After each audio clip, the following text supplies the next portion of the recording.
when you are all alone.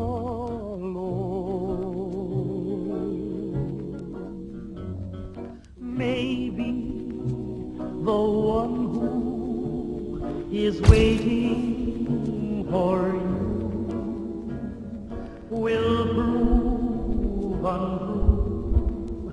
Then what will you do? Maybe you'll sit and sigh, wishing that I were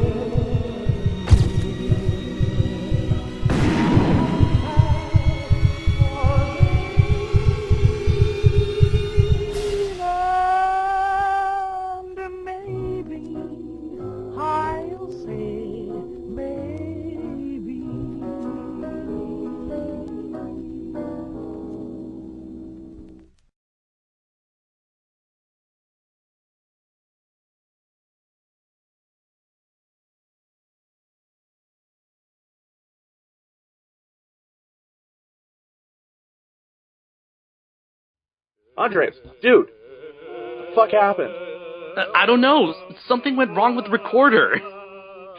You're not fooling anybody when you say what happened was a technical disaster. No, listen, Adam, listen. Okay, there was just some trouble with my laptop, and You're lying. It was not a virus. It wasn't a technical malfunction. Because what's really happening is that you're hiding something out there. And look, it's going to send us back to the Stone Age.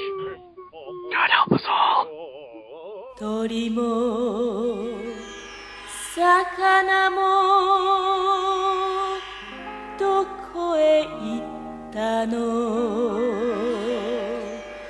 トンボも蝶もどこへ行ったの水銀コバルトカドミウム鉛硫酸オキシダンシアンマンガンバナジウムクロムカリウムストロンチウム汚れちまった海汚れちまった空生き物みんないなくなって野も山も黙っちまった地球の上に誰もいなけりゃ泣くこともできない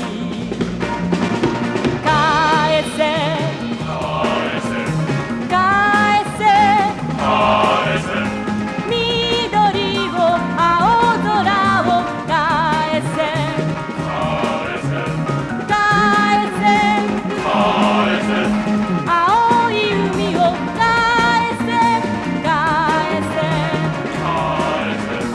返せ返せ返せ命を太陽を返せ返せ返せ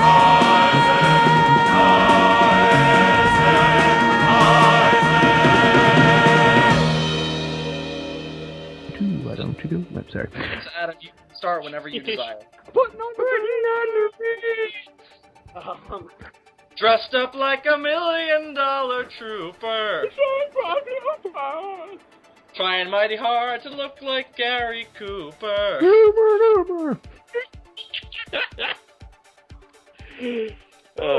Boy. Are we recording? Yes, we are. Well, hello. Just. Hello, insects of YouTube. I am Adam Noyce from Adam Noyce, and I am today's host of this very special episode of SOS.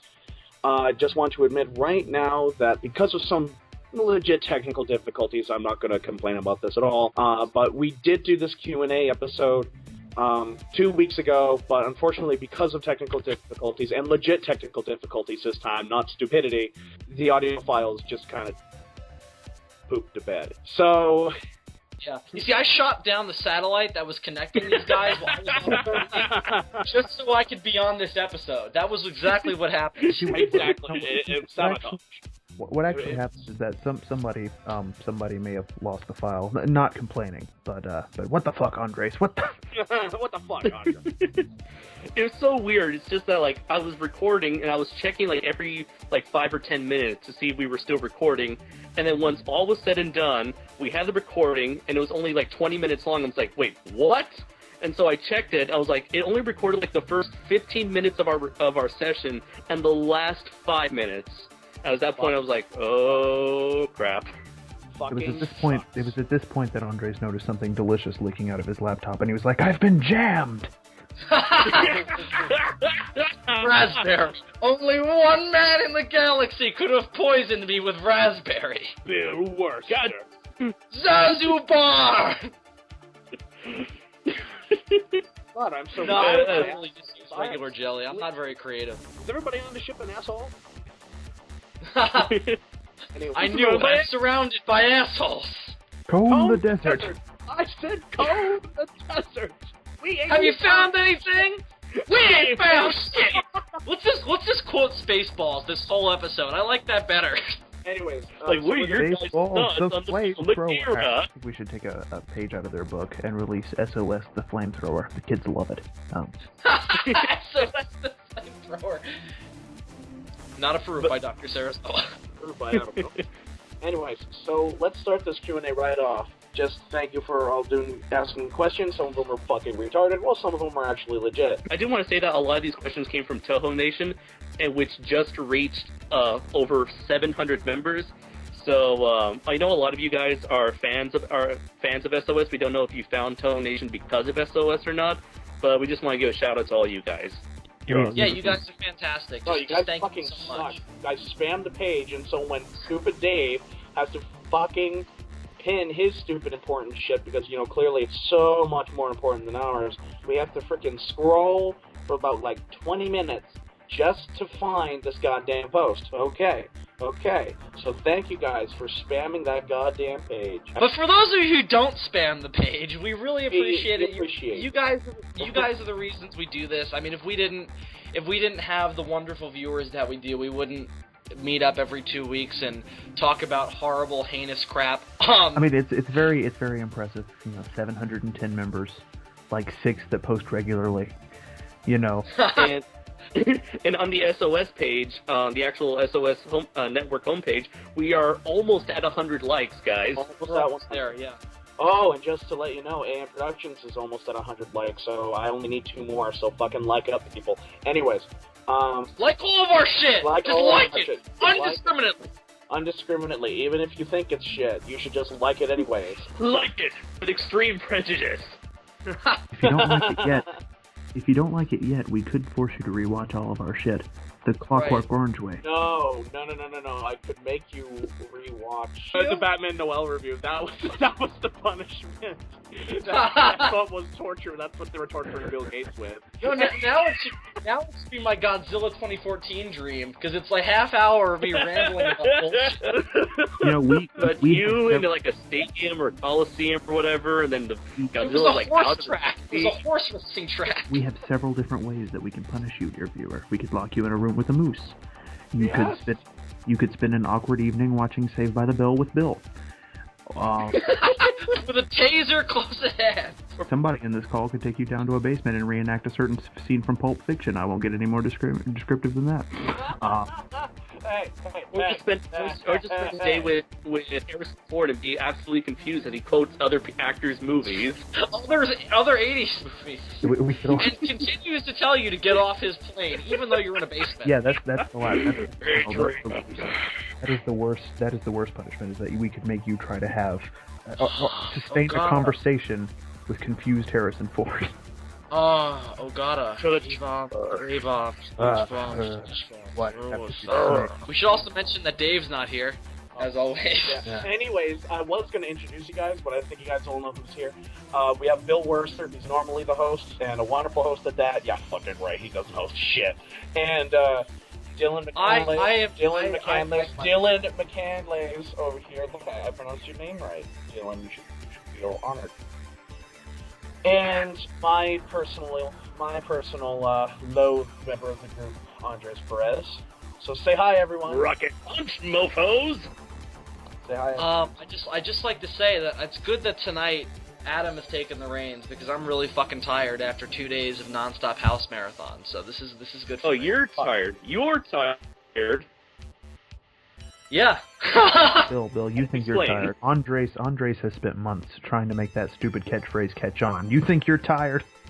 And seriously, Bill, nothing in House becomes anywhere near as close to mind raping as watching all 24 episodes of Attack on Titan. I did watch somebody die of African sleeping sickness. That was pretty fucked up. I watched a documentary about African sleeping sickness recently, actually. Did you? Actually, it was an episode of a series that used to be on Animal Planet all about parasites. I will never eat undercooked pork. Yes, oh my god, that show. Yeah. Anyways, let's go on to the Q&A. So first question. All right, first question. First question. What are each of your guys' thoughts on the film Akira? Marcos U. Rosales. Who is a really cool fan, posts a lot about our stuff, and really cool. Nice And always to see you leaves, like 4 or 5 comments on each of our videos. Yes, which is why we love him. And he has an awesome account picture of the cover of famous film monsters of what was it called? What is it? The famous monsters of film, whatever it is. Yeah. Right. He's got that awesome Godzilla 2014 image, so balls to the wall's awesome. Balls to the wall, awesome. But he asked, "What are your thoughts on the film Akira, which is that 1988 anime?" Still haven't seen Which it. revolutionized anime. I have seen it, but it has been such a long period of time that my memories are sketchy. But from what I recall, it was very good. Saw it last year for the first time and really loved it. Superb storytelling and animation, very striking imagery, and by today's standards, it's better than in terms of technical quality, it's still better than a lot of stuff you may see today. Yeah, I agree with Andres. Everything, even the writing doesn't seem like nothing about this movie. You can watch this movie now and not feel like it was made in the 80s. And that freaking soundtrack, hands down, that soundtrack is so just disturbingly awesome. It's not just a good anime, it's a fantastic movie in general. Yeah, it's just so good. Next question by Jose Garcia, another cool guy. An SOS ally. Yes. Who was almost on SOS once, and we still hope to have him on someday. If there were an SOS movie being made, I love my answer to this one. What actor would you want to play yourself? I love that. I love this question. And easily, hands down, I say Channing Tatum, just because that way we can get girls to watch this movie. Channing Tatum is Adam Norris. Since he's not here, I'd like to answer for him. I think Danny Trejo should play Gorza. Yes! Alright, if we're doing stunt casting, I want to be played by Hugh Laurie. I want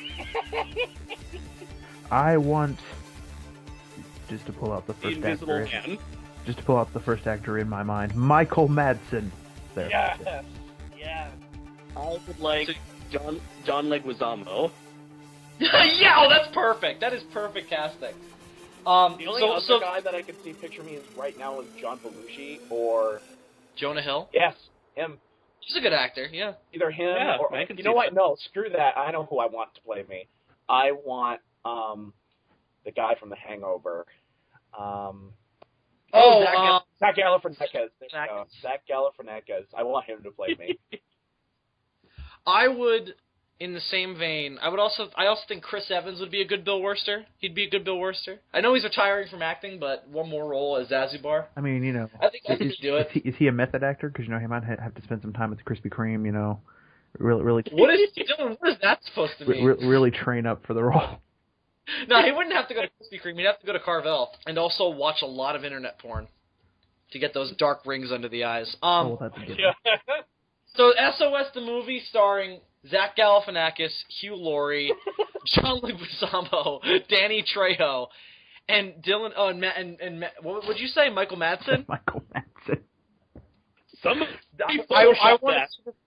I want to see this movie happen. I want to see this movie happen, too. Next question, again by Mark Rose. If each of you had a chance to make a Godzilla film, how would you do it? Well, that's why I uploaded a beautiful hour and 47 minutes and 4 seconds long video called My Godzilla Trilogy, The Universe, Characters, and Plot.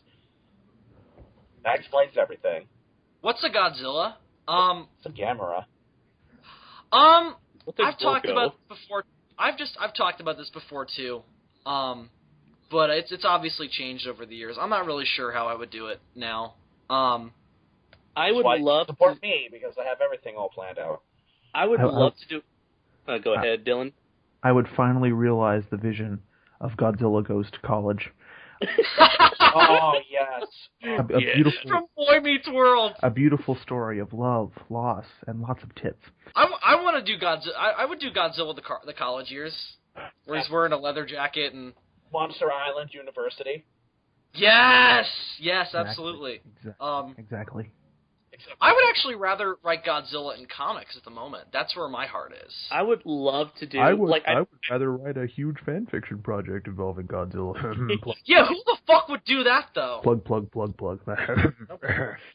I unlike you Bill and Adam, I never had like this a story in my head about what exactly I wanted to do with Godzilla if I ever had the chance. But recently, when I first saw this question, I realized that I always wanted to do a movie where the plot the plot surrounded Monster Island. I really want to make a movie about Monster Island because there's a lot.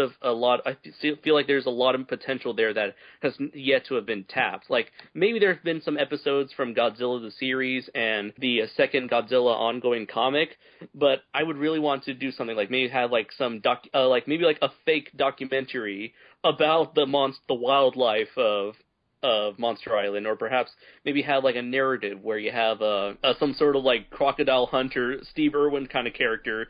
Oh God, yes! Or bear. Watch out for that stingray! So Andres, gets killed by kaiju stingray. Andres, that's horrible. You turn it into an adaptation, Andres. Just take the character from issue 5 of Godzilla Legends. Yes. Oh, the guy who rides on Godzilla's back? Yeah. Have him do this, because he is the perfect character. Some of his dialogue. That's a cool idea. The aspect of the Godzilla universe that I would really want to do, and this is why I said comics, because I think it would work well here, either that or a television show or perhaps a film franchise. I'd love to do a couple things about G-Force. Just do like a G-Force operation. Agents of G-Force. If you really wanted it, like, I'm really heavy on the military and G-Force and stuff like that. Really seriously check out my Godzilla trilogy. And I think you already have, Marcos, if you're listening to this.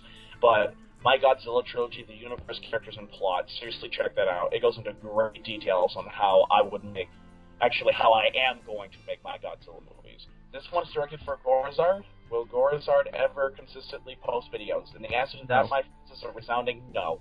And here's another question by Marcos. Do any of you have any ideas for original kaiju? And if so, may you please describe them? And I know Andres has quite a few. Yeah, and the biggest one I have in in mind so far, it was a creature I previously described in an episode of Shoe Watch, where we all gave our ideas for our dream projects or unfinished projects, and the creature I had was Angora, which is like this merman anglerfish hybrid, who's essentially a kaiju Freddy Krueger, which is still the scariest concept ever. And you've seen the art of him. I think Dylan. I showed both Dylan and I saw what he looked like. I saw it. That was disturbing shit. Oh, I can still picture Gamera though. Yeah. I still stand that. I know Bill has said this, but I really still think you can do a very dark, serious Gamera. Oh yeah, indeed. One of us may be doing that in the fan fiction story. That could be happening. I don't know. Who knows? But anyone else have any ideas for like fan or like original kaiju? Well, I've toiled with it for years, and I've always had a couple of ideas. None of them very good. If you've ever listened, it sucks. It's bizarre. You'd think that you spend so much time watching these movies, you would come up with better ideas than I have. I mean, I have 2 original kaiju, and I've talked about them both on Shoe Watch, but I'll just mention them briefly here again. I have Gyla, who is basically from outer space, but it's basically if you would cross the X from outer space Ginala and Gigan, and that's what it looks like. Really kind of lame kaiju. And Godera, which is if you would cross Godzilla, Gamera, and Yongari, that's what he looks like. Badass shit, man. I have. It's interesting that Andres in the last question talked about a Monster Island based film, because I once wrote an outline for a possible story taking place on Monster Island, and in that I came up with a creature who I never really gave a specific name. I only referred to it as the Swarm, because it's essentially a gigantic swarm of nanobots coming together to form one gigantic amalgam. I thought you were going to say it was the thing from Lost. Not really. There's also a Marvel villain called Swarm. There is. Just wondering, has there ever been not counting Q the Winged Serpent, because I don't think he really counts, but has there ever been a kaiju that's been based off of Quetzalcoatl, the Aztec feathered serpent? I think there was a sci-fi original movie, but yeah, it's called Reptilicus. I suppose, but doesn't he not fly in the theatrical version? No, he flies in a Danish cut. Right. Right. Oh, this probably doesn't count, but I once had the idea of cloning Godzilla and calling the clone Gigantus as a reference to Raids Again. Oh, that's actually a really cool idea. So that's I guess that's technically. I gotta say, I absolutely love that name, Gigantus. Yeah. Or maybe it's because you're a fan of Gigantor.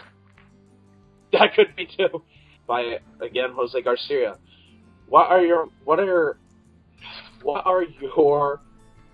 most underrated or over? Oh, I think it's supposed to say what are, in your opinion, are the most underrated or overrated Godzilla films? Overrated Godzilla films. Okay, yeah. Well, easily, I want to say the most overrated Godzilla movie I've seen is The Return of Godzilla, but I'm not scratching the surface of that water again. Thanks for literally tearing apart everything about my hopes and dreams. Thank you, Facebook. You're welcome, Adam. And I still stand on that. Reality was brought to you by Facebook. Oh. I still stand that The Return of Godzilla is the most overrated one ever. It's still not a bad movie, but it's just so boring. And the most underrated, I say, is still Godzilla vs. Hedorah. On a serious note, it's either Godzilla vs. Hedorah or Son of Godzilla. But Glad Hedorah has actually been getting it's surprising. Hedorah has been getting more fans, or has been actually gaining momentum lately. Yeah, surprised with that, and it's making me happy. Most overrated? I don't know. I don't know if I would call it. I don't know if I would call it underrated.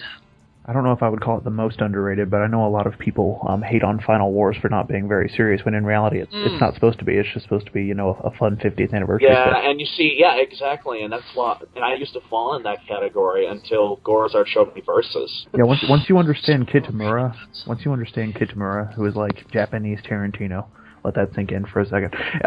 The movie is quite entertaining. There aren't really any favorite Godzilla movies that everybody holds up as really good that I just don't care for. Mm-hmm. The closest thing I can think of one that I'm not crazy about that everybody seems to like is Tokyo SOS. Oh, I love Tokyo SOS. Yeah, I like it, but I'm not. A lot of people put it in their top 10, and I'm not. I'm just saying that they should die in a horrific accident. I'm not crazy about the Tokyo SOS. I like it. But honestly, I'm one of the few people that likes Godzilla against Mechagodzilla more. I like Godzilla against Mechagodzilla a little bit more too, because I love plot-heavy movies. But just watch the Andromeda Strain. Wait, actually, as a side note, Andres, if you ever get a chance, seriously watch this movie directed by Robert Wise called The Andromeda Strain. Okay. If you want to know what my kind of films are like, or are mainly like, because that's an extremely plot-heavy movie with not much character, but the characters have personality, and that makes up for the character. Isn't that based on a book by Michael Crichton? Yes, and a wonderful book too. It's actually it's almost identical to the book. Anyways, Andres, go ahead. I'm sorry. Okay. So I know Bill's going to disagree with me, but I really think that Godzilla vs. the Sea Monster is the most underrated Godzilla film because it's the one that's pretty much flat out ignored. Like I love Godzilla vs. the Sea Monster. People don't say it's really good or really bad, or even they don't say anything about. They never bring it up. It's just laying there all alone and abandoned, given no sort of love or attention. Because it was supposed to be a King Kong movie. Because it gave us the giant condor. That's why I love it. It's because it gave us. I mean, where would my life be now without the giant condor? Yeah, where would we be in our current day and age, our current pop culture landscape, without the wonderful 25-second unintelligible fight between Godzilla and the giant condor? And it's not even a very attractive looking condor. I mean, this it looks like it's got fucking mange or something. I think it was from a different movie. Like what happened if Big Bird ended up like buying meth from Heisenberg? Buying meth. That's amazing. No, to me, it looks like the Skeksis from the Dark Crystal. No. That's what I was thinking. That's exactly what I was thinking, Dylan. Anyways, from my overrated, I would say Destroy All Monsters. I just never got attached to it. Like, I love all the kaiju scenes, but they only make up like... I kind of agree with that. They only make up a third of the movie, or maybe like a quarter of the movie. Everything else is just... I like with you, Adam, and The Return of Godzilla, I just get bored through the majority of Destroy All Monsters. And when David and I were discussing our top 15 favorite Godzilla films, which you the fans should check out, plug, I managed to convince him that Godzilla vs. the Sea Monster was a better movie than Destroy All Monsters in terms of plot, pace. You see, I can understand why you don't like Destroy All Monsters. I've unfortunately met this. I literally don't understand why people like Return of Godzilla so much. But, I mean, that's again... It doesn't mean I'm going to tell you shouldn't like The Return of Godzilla. Right. I mean, we all have different experiences when watching different movies. But, you know...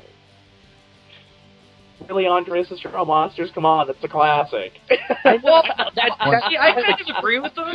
And I up to this pedestal as like the greatest of greatest. Like, but as a movie, it just doesn't work right. At least with me, it doesn't. I kind of agree. It's a little bit of false advertising. First of all, no, they're not all monsters are destroyed. All right, okay, yeah, you just convinced me with that evidence right there. That is the reason why it's overrated. No, my reason, I would say I think Tokyo SOS is a little bit of a better one for me personally, since I really like the sci-fi stuff that's going on in Destroy All Monsters. But what really kind of dampens Destroy All Monsters for me is that there isn't enough.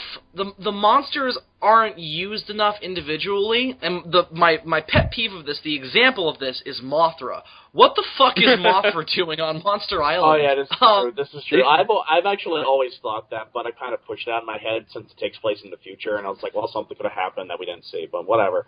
Totally. But the whole crux is that exemplifies that the monsters are not individually used properly. Well, also, if you notice that eyes are red too, and that's new. Anyways. Well, I think they were just using the suit from Ghidorah. That's what they were doing. Actually, you know what? It's really funny. That's the only the reason why they picked the monsters to be in there. It wasn't because of fans. And I love the audio commentary for the Blu-ray that I got. Because they explain it. They explain it in detail. One, it's hilarious listening to those two fangirl over some things. And two, they explain some really nitty-gritty behind-the-scenes stuff and how there was a lot of shady deals when making this movie. What? Like, they broke into a lot of vaults that they didn't have permission to break into to steal some suits and stuff like that. And I'm like, oh, I want to see like an Argo type movie. Yeah, now. You know what? Screw Paul, go fuck yourself. We need destroy. Well, I don't know. Whatever. Destroy yourself. I don't know. But by the same logic, I was disappointed that Skyfall wasn't an adaptation of Chicken Little. But One that I actually would say is a little bit underrated. Not by much, because it isn't a good movie by any stretch of the imagination. Well, the point is, everybody, or a large group of people, hate it when there's some salvageable stuff in it, is Godzilla vs. Megalon. You could make something good out of that.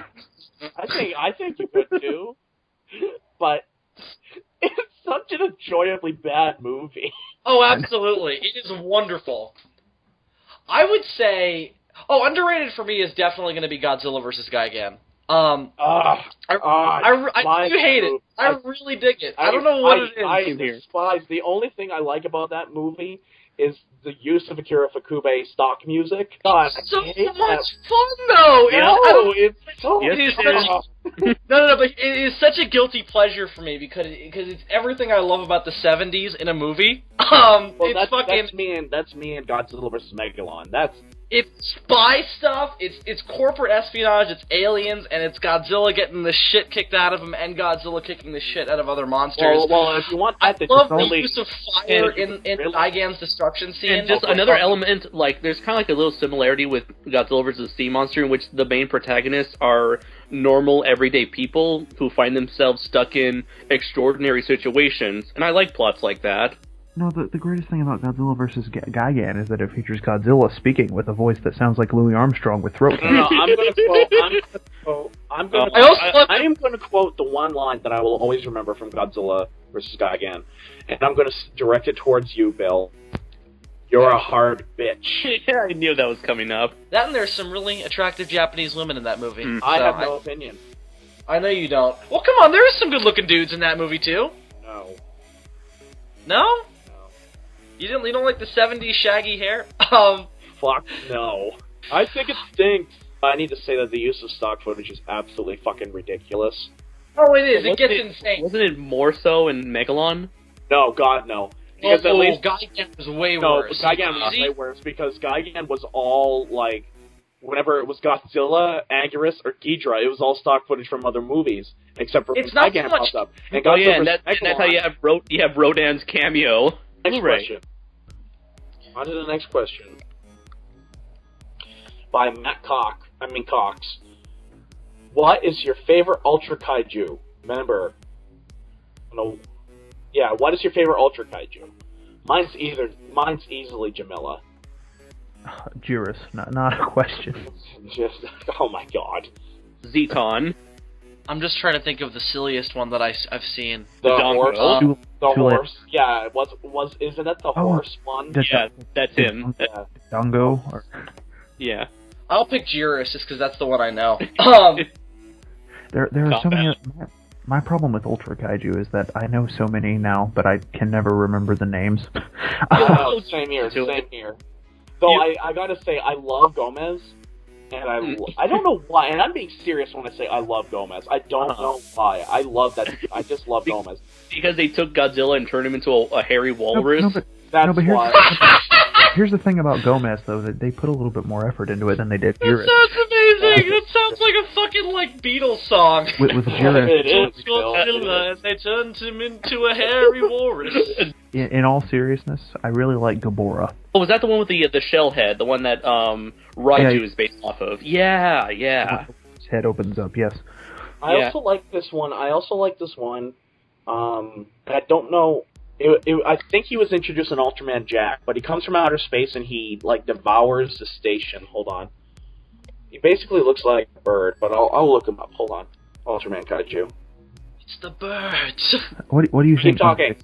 Another favorite of mine was Silvergon, or I think sometimes his name is translated as Silverhorn from Ultraman Tiga. He's basically Red King, but they gave him a more badass design with giant devil horns, curved demon horns, and silver armored plating. Andres, let me ask you. I love Beamstar. I like that guy. Andres, let me ask you this question since you're a huge Ultraman fan. What do you think is the most ridiculous Ultraman Kaiju you've seen? For me, it's probably I don't know this thing's name. Pestar. That's the one that's like a cross between a bat and a starfish. 2 starfishes and a bat connected by a bat's head. Oh no. Are you serious? That's your most ridiculous one? Yeah. I'm going to see if I can find it, because I forgot his name, but all I can say is it looks like a giant turkey. There it is. Torochilus. Also, there's this one ridiculous one that looks like the big-lipped alligator from... This is true. I don't remember Let's see, Torochilus. Come on, load picture. It's a fucking... Come on, you picture. Yeah. It looks like Gauss if he fucked the giant claw. Tell me, have you seen... Alright, Andres, you can't tell me that this image is not ridiculous. Let's see, but have you guys seen Pestar? The head on that thing looks like Froghorn Leghorn. Barricade. Yeah. I say boy. Are you talking about... Let me destroy your planet. Barricade looks like Jinx from Pokemon. I have a link. Oh Hold my on. god! Yep. What the fuck is that? It's a bat mixed with 2 starfish. This is Pestar. The most laziest design I've ever seen for a kaiju. What? some of the kaiju also. And you can totally tell it's 2 suit actors that are, like, holding hands. That's fucking ridiculous. I love it. That's what God I'm saying. bless That's the Japanese. also... You gotta love the Japanese. And I Also, thought there are the some- angel designs were crazy. Can you guys read the next question for me? I've really got to pee. Alright, just want to send you guys an image of that kaiju that Dylan was talking about. This is like the movie version of him. the one that likes Coco.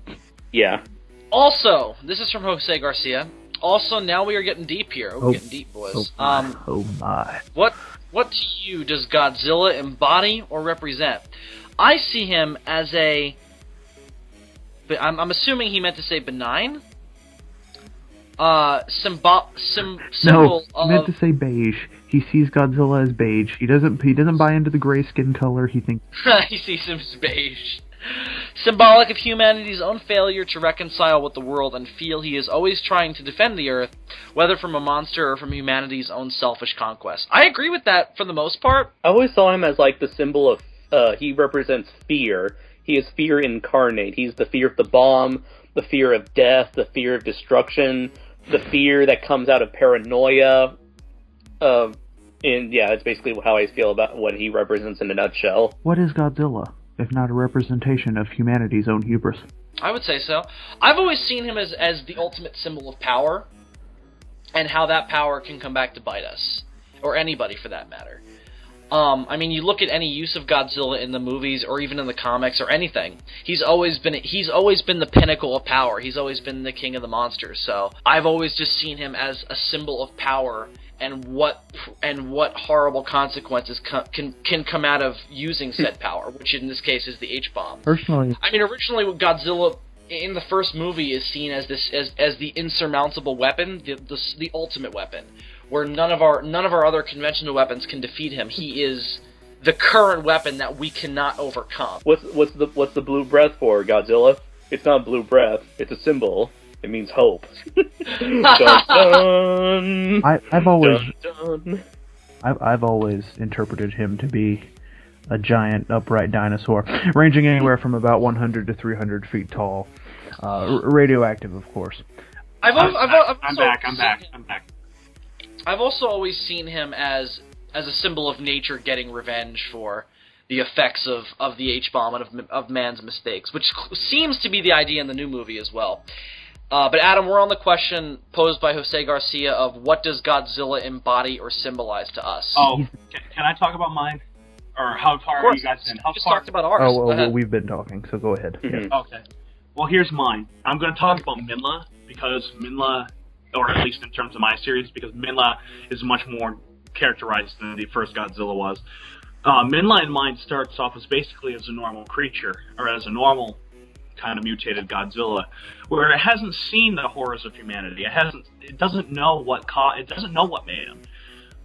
It doesn't know all this shit, but because of the events in Godzilla vs. King Kong, where he absorbs all the radiation from Godzilla and stuff like that, he goes back out to the sea, whatever, and Godzilla vs. Biollante, he's still a good guy until the ending when he fights Biollante, who he knows is a weapon created by man to help a weapon created by man. And it's pure evil. And from that point forward, Godzilla becomes nothing but this creature bent on destroying what created him, which is humanity. So basically in mine, he's not so much more of a representation of the atomic bomb or stuff like that. He's just more of a representation of A, our mistakes, but B, and most importantly, just death in general.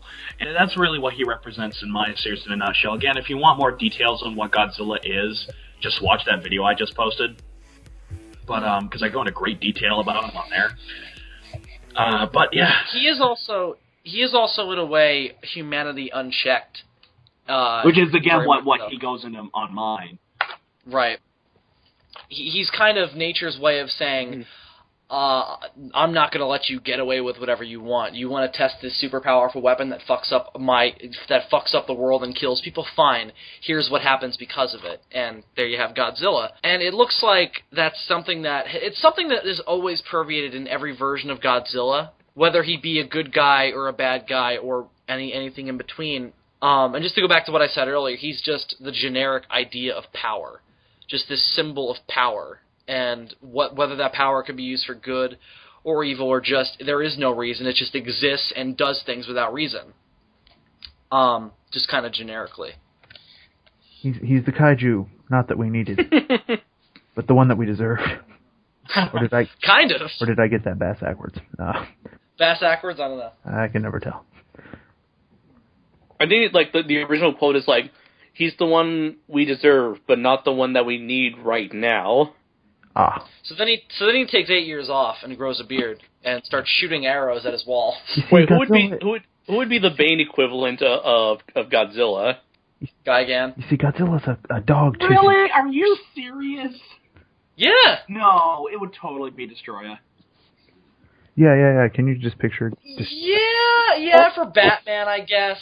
But I've always equivalized, if that's a word, or if I just made it up, Destroyer with Doomsday.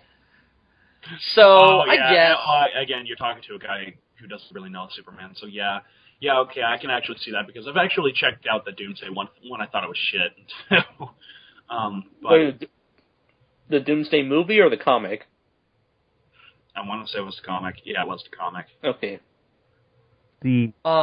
But yeah, I guess he would be his Bane. But I've always just been reminded of that scene from Godzilla vs. Gigan where he's just getting the shit kicked out of him and he just falls down with Ghidorah and Gigan standing over him. If I could throw out another candidate for Godzilla Bane, 70s Mecha Godzilla.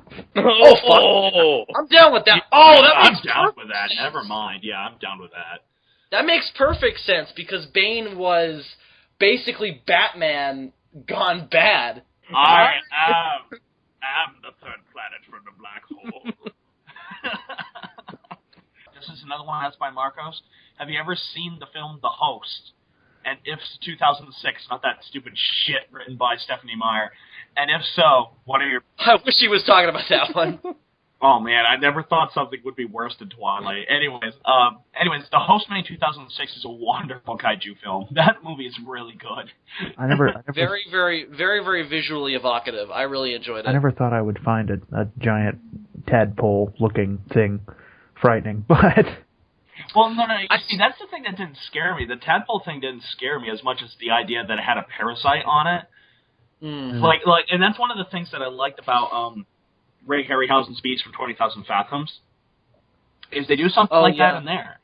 They do with the disease, yeah. Yeah, they don't go very far with it, but, I mean, The Host, I love that idea. I just love that. Oh, such a cool idea. It's such an interesting new thing for the kaiju genre.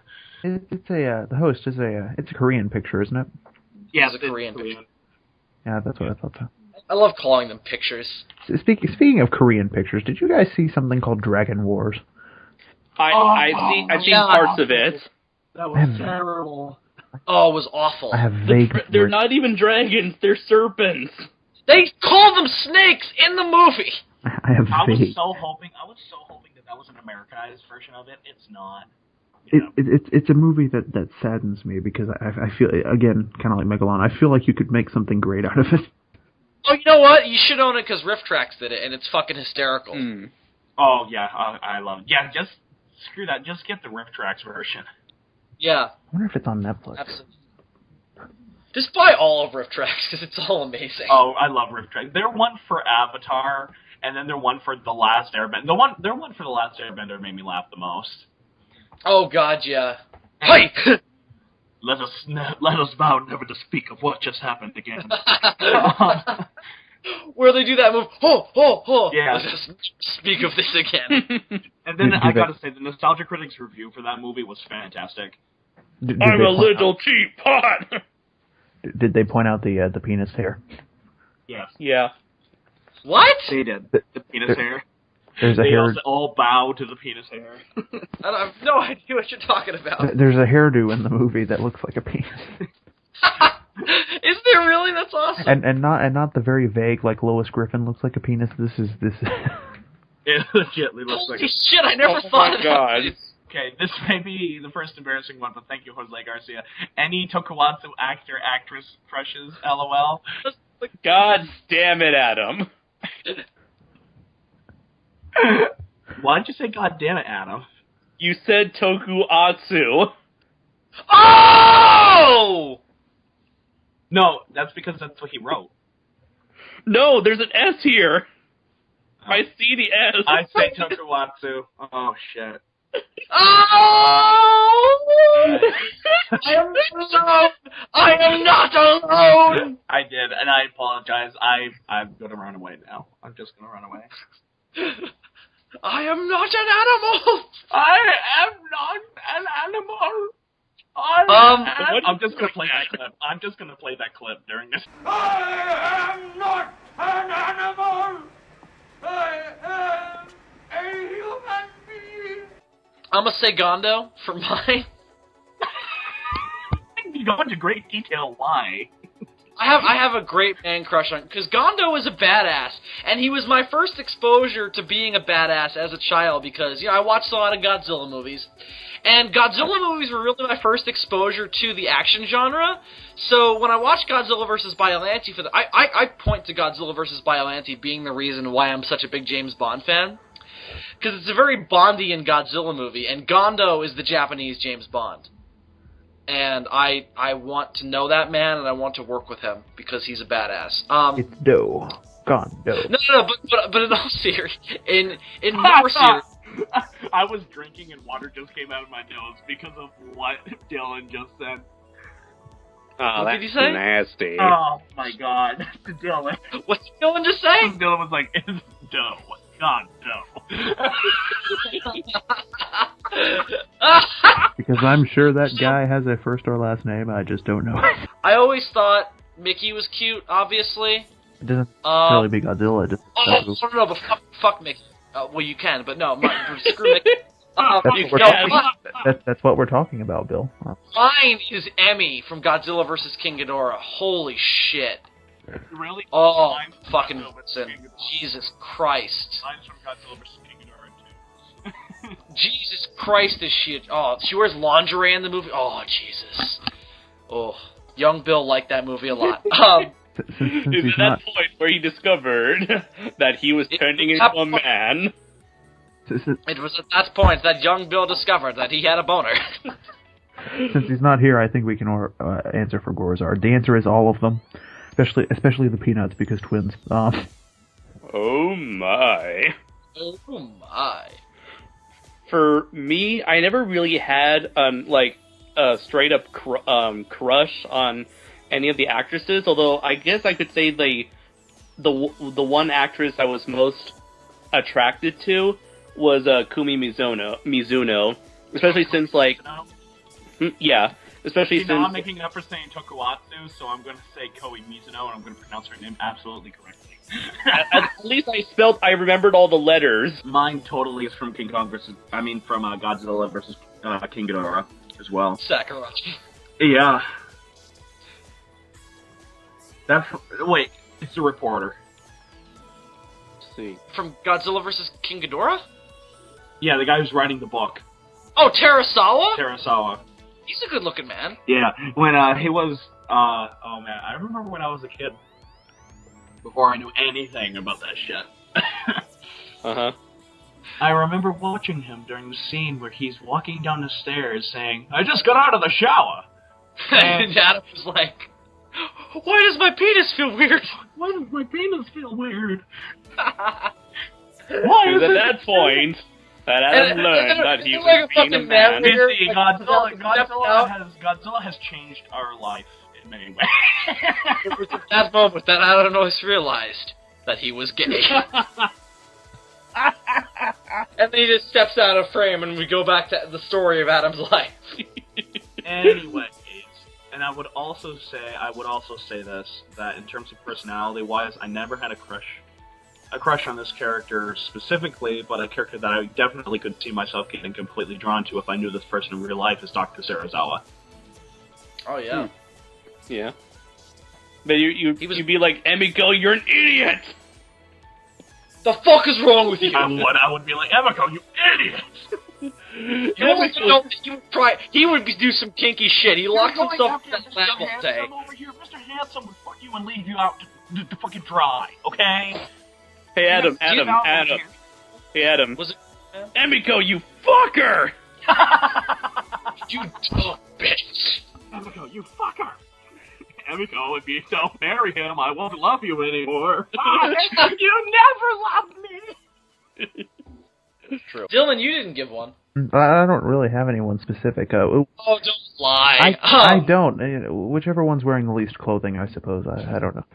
So Emmy from Godzilla vs. King Ghidorah. What about the two from Final Wars? They weren't bad. The two from Final Wars. The ones that Don Fry, the one that Don Fry ends up with, and the one that Ozaki ends up with. Yeah, but they were like kind of like generic, sexy. Well, they're more like classy sexy. Yeah, I really wish that those two, I forgot their names, but not Don Fry and the other girl, but the other two. The mutant and the girl, the scientist. I really could see them getting together. That was the thing. Yeah, I really thought that when I first saw the movie, I really thought that there was going to be like some character arc between the two. I was really. And then there kind of is, but it's very subtle. Like as soon as Gigan is introduced and they see like the Mothra twins, the Shobijin, then they kind of like, okay, they solved all their problems now. And they would have very attractive babies. I'm not gonna lie. They would. They would. What is the most interesting Dragon Ball villain? No fucking clue. I would say a villain that's really cool on the outside, but we don't really know a lot about his backstory. And I would have to say Cooler. Oh yeah. Cooler's my pick. Cooler is hands down the coolest villain in DBZ. He's cooler than Frieza. Undeniably. So he's ice cold? No, that's my father. Also, if I might throw out a few honorable mentions, obviously Cell, great villain. I'd say Frieza's in the top 5. I always liked Garlic Jr. for whatever reason, and Android 13. He is a badass. Yeah, but he gets killed off so quickly. I know, but just his dialogue alone. No, the fact that Goku had to absorb a spirit bomb to kill him. Wait, Android 13, was that the redneck android? Yeah, listen. When you have dialogue... 3 of the most racist androids ever put on. Listen. When you have dialogue like, I've been programmed to kill your ass, and that's exactly what I plan to do, I love that character. Dylan doesn't need much to think that Southern dudes are badasses. You can feel instant connection with him. Calvin Candy's first appearance in Django, he was like, I like this guy. I do like that guy. Next question. Arudagarn, just a big shout out to Arudagarn, because he's a kaiju. Yeah. Arudagarn, yeah, definitely. You gotta give some mad love to Arudagarn. Yeah. If only we had like Ozaru versus Arudagarn, that'd be so awesome. Mega Shinron was a good idea. And when I say give mad love to Arudagarn, I don't mean Arudagarn having a love affair with the Joker. I mean that he deserves some more respect. Dylan, Dr. Wheelo. Oh yeah, Dr. Wheelo. Great was villain. that from The World's Strongest? Yeah. Robot with brain in the jar. Yeah. Just brain, which is like 4 times the size of a normal human brain for no good fucking reason. To throw out one from Dragon Ball, Piccolo's daddy. King Piccolo, yeah. Piccolo Senior. Never before has a villain named after a whimsical musical instrument been so frightening. Or an Italian restaurant. What is yours? Behold, I am the great Lord Demon King, Piccolo. At least my name isn't Garlic. Richard's like, fuck you! And his henchmen are called the Spice Boys. Dude, we all know what's the greatest villain. The guy from Lord Guru. No man, the henchman from Dead Zone who had to yell Tutti, Frutti. No, but the great. Yes, Guru. No, but the great. I heard. The great. Go kick its ass. No fucking clue what you guys are talking about. I am so lost. It was pretty. Go kick its ass. Next question. So he calls him God. I'm going to reach down deep inside of you and grab hold of your great potential. I need an adult. I am an adult. Next question is for Bill. Where are the Godzilla fleshlights? You guys were wrong. The answer to that question was Popo. Okay, moving on. Where are the Godzilla fleshlights, Bill? In my attic, covered in semen. Okay. I have a few of them. Christian, I'm sorry I can't pronounce your last name, but Guido. Probably Guido. Okay, I'm sorry. Isn't Guido like a derogatory term for Italians? Yeah, is he one of those? Mainly for East Coast Italians. Yeah, is he one of those like Jersey Shore people? No. I know you guys are holding the greatest secret of all. Christian, I'm going to defend you here. Christian, you're awesome, okay? You're awesome. I love doing your Kaiju versus thing. I love doing it. I wish I had more time to do it. But you're awesome. Anyways, he's asking, where's Big Jake now? And let me answer this question, and then we'll move right on. It is up your goddamn ass. He's always up your ass. He never leaves your ass. He's always on your ass. He's railing your ass. Whenever you think you're alone in the dark, remember that Big Jake is up your ass. Next question is again by Marcos. What if the person who directed a Akira film made a Godzilla anime film? I would be jizzing that entire time. Godzilla would be fighting a disturbing mutant monster with wires. He would be fighting the old beast. Yeah, basically the old beast with wires. Marcos right now, and he says, the arrogance of SOS is believing they have the fans in their control, and not the other way around. I love that. That's genius. We have fans? Good. Yeah, we have fans. That's my question. Oh, this is the next question. We need to turn the situation. The next question is a very personal one, and I actually really like this question. And Bill, you're actually going to get to hear me say this, unlike on the other video. What inspired each of you to get onto YouTube and make videos? Who wants to go first? I think Adam would like to. Oh, fuck you, Andreas. Why? Do you want to go last? I mean, mine's probably the least interesting and least involved. So if you want me to, I'll go first. Go, Dylan, just go. I created a YouTube account not intending to make videos, just because I just created one because I wanted to be able to comment and make playlists and things of that nature. It wasn't until later on when I got involved with this group of individuals that I wound up producing content as well. That's really all there is to it. Basically, we browbeat him into making videos. No. See, Jesus resurrected people from the dead. We were able to make Dylan stop being lazy. To an extent. No, he's still fucking lazy. No, he's still really fucking lazy. Trust me, I know. Alright. So Dylan, when do you want those lines for Kaiju Spotlight episode 9? Oh, by May. I'm just like, really? By May would be nice, by May. What is it episode 9? I thought it was 10. Padme? Maybe it's... Oh, it's episode 10, you're right. Padme? No, not Padme. No, not Padme! No, not Padme, Pai Mei, or whatever. Panda Molly, Panda Bear, whatever the hell her name was. Andres, go! Okay, so I guess like a lot of people, I've been a big fan of the Angry Video Game Nerd and the Nostalgia Critic for quite some time, probably since 2007.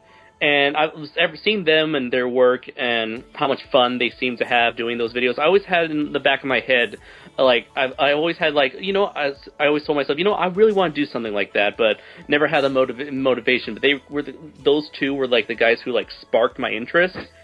And then came there's this person, his name is Dan Wickwire. I hope I'm pronouncing his last name right. And he had a series on YouTube called Kaiju Movie Reviews, and he was one of the first people I saw on YouTube who was doing like Godzilla and kaiju related videos on YouTube, and I thought, oh wow, this is the first time outside of Toho Kingdom where I saw the Godzilla fan base. I thought to myself, if this guy's doing it, I really want to do this. But again, I didn't know exactly how to make videos. And then that's when I came across Geekvolution. I came across Captain Logan's Superhero Rewind videos, and when I loved his series and how I loved the way he structured his videos. And when I saw his videos, I thought to myself, okay, now I know exactly what style of reviews I want to do my reviews. And then finally, the last person I came across was Bill, and as soon as I saw him doing his ZGC series with David and Adam, I thought that was like the last thing that made me say, okay, you know what? Here are these individuals who are Godzilla fans, just like me, going out on the internet, having fun, and I would like to do something like that. I want to have that same experience that they do. So I wouldn't call it fun. I would more call it just fucking browbeating. No, but jokes. So yeah, like all these like influences were what eventually led me to the identity of Kaiju Noir. If these assholes can get views, I can fucking get views. Andres, while under the influence, decided. While pissed, drunk, and high. Bill. Me? Mine's weird. My friends back in 7th grade pressured me into making a YouTube channel. And originally the intention of my YouTube channel, of Zazubaar, was to make videos based on World of Warcraft. I would make machinima-type videos. And I did that for a long time. And that's where the name Zazubaar came from, that was the name of my character on Warcraft, which the name Zazubaar has a much longer backstory that we won't get into. Oh yes. And the idea was to make these machinima videos, but over time I just lost interest in Warcraft, and I started to turn my interest towards getting involved with certain fandoms. I remember for a long time I was a big part of the AVP fandom and Predator and Alien and all that stuff. And then, over time, I slowly became part of the YouTube Godzilla community and all that. And where my channel is now, just like Andres said, was very much so inspired by James Rolfe. I started doing movie reviews because of listening to his stuff and really enjoying it. ZMMR was very much so inspired by Captain Logan. And then kind of where my channel is now has just always been an evolution. I think the thing with my channel is that I started it so long ago and so young that it's constantly evolved and constantly changed, and you can very definitely see a shift in quality from when I started to now. Really? I'm not going to question that logic at all. If only we had some old notebooks that detailed the Yeah, some old notebooks. Yeah, it's a long story and one that it's interesting that when I'm like 40, it's weird that when I'm 40 I can go back and go online and watch myself grow up. It's really bizarre. But it was mainly just being inspired by the idea of YouTube when it was very young, to just go out there and just fucking goof around with a camera. And then the evolution of that over 6 years. So that's my watered-down version of my YouTube story. And that was the epic tale of Zanzibar. Well, I'm going to say almost right off the back that when I first started Shopify 5 back in 2005, which I was in 5th grade, shit, I didn't really do much of anything, except I posted a bunch of fan-made trailers, and they were awful fan-made trailers, but that was just about it. And the only reason why I wanted to be on YouTube was because hopefully someone would find my movie shit. It wasn't until, and I mean this, and it wasn't until I watched a video by Bill that talked about his Godzilla trilogy did I say I could do this. Because I have good shit to make. Unlike this dumbass. Yeah, like this fat fuck from New York who's talking crap on the YouTube. Basically, he watched it and he said, "I can do it better." And that started happening. I started basically talking to myself in front of the camera. But I do want to say this in terms of... I don't want to fucking say, because, Bill, you would have cried, because my freaking spiel of me basically bowing down and kissing your ass for like 20 minutes on the last video before they kind of got fucked up. I could not possibly do it justice. I really appreciate it, man. I love you guys, and, you know, I'm just glad that we all found each other and that we all inspired each other. However, I am going to pull up a conversation that I had with Andres, if you don't mind, Andres, where you and I talked about... It was actually the conveation where you and I were talking about the pussy thing, and that sounds a lot more dirty. That sounds a lot more dirty. Let's talk about that pussy tag. After we were done talking about pussy. And on the conversation about pussy never ends, Adam. the conversation where Andres was like, yes, and Adam was like, no. I forgot what started it, but I'm pretty sure I said something to Andres where I was like, him and I have a love-hate relationship or something like that. Oh yeah. We disagree with like everything, but I still. But yeah, like we're like thick as thieves, you know. We're opposites, two sides of the same coin. You know the whole spiel. Do you have any more? Do you have any more really generic sayings to use? Superman to the Batman. Your friendship is the bee's knees. You're the bee's knees. You're the bird to my bees. No, I'm just kidding. The yin to my yang. A bird in the hand is worth two in the bush. What does that mean? I'm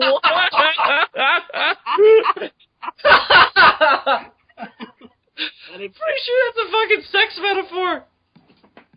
Anyway, he says, don't you have a love-hate relationship with everyone else on SOS? And I said, all except Bill. I act like I hate him, but I don't. And Andres goes, is it because, in a way, he improved your life? Oh, no. And I said, yes. Not yes, but yes. Yes! And for that... That's why we call him a pussy.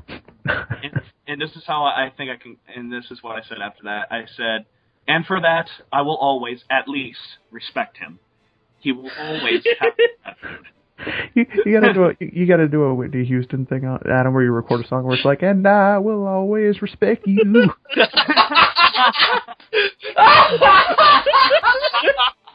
Oh my god, this is why I love you guys. We have a mutual respect. Adam, fucking, you come down here on the 17th and just like, Bill, I'd like to do something for you. I'm like, alright, you just pull out like a fucking like acoustic guitar. And I will always respect you. I really appreciate that, man. I love you guys to death, and I mean, you guys improved my life so much too. I mean, just having you guys to talk to and us becoming such good friends. I mean, you guys are some of my best friends. I mean, regardless of knowing each other in person or not, you guys are some of my best friends, and I love you guys, man. We built as I will always say to you guys, we built a community together, and if anything, that is some of the most important and just like really impressive stuff that I've ever done in my life. The feeling is 100% mutual. You're more than just friends. You're also a business associate, which is good because that means one day I might make money off you guys. Oh, Dylan. Well, I'll say this. Once we start selling those Godzilla fleshlights, boys, the millions are going to start rolling in. Oh, yeah. I don't know. Here's what I had to say. Gonna make money off of you. I don't know. I don't know if it's sad or amazing that I can see something at Walmart and be like, David would love this. Totally. Every now and then I'll see something and I'll go, oh my god, Adam would love that, or oh my god, Dylan would despise that. Andres would cry over that. Well, Adam laughs maniacally. Yeah, indeed. While Dylan tells a snarky remark. Every now and then, I'll just be sitting at school, and one of my friends there will say something, and I'm like, oh god, I wish I had one of the SOS guys over here to fucking help me make fun of this idiot. Okay, well, I just need to say this. I had this experience No, Bill, you can't appeal to a female friend with the Godzilla fleshlight. Oh, I can appeal to Nicola with the Godzilla flashlight. You gotta. Nicola would be one of those people who I could see totally joining in on our conversations about Godzilla. Oh, God, yeah. You gotta hit a female friend with, like, the Mecha Godzilla vibrator or something. I don't know.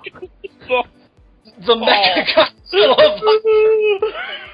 Like from that skit from Robot Chicken? And the fucking sound effect is... It's the roar from the 70s. Like... Yeah, exactly. There's also a Titanosaurus attachment. Titanosaurus. Next question. Oh, Titanosaurus, so you can get a blow. No. Titanosaurus for extra air control.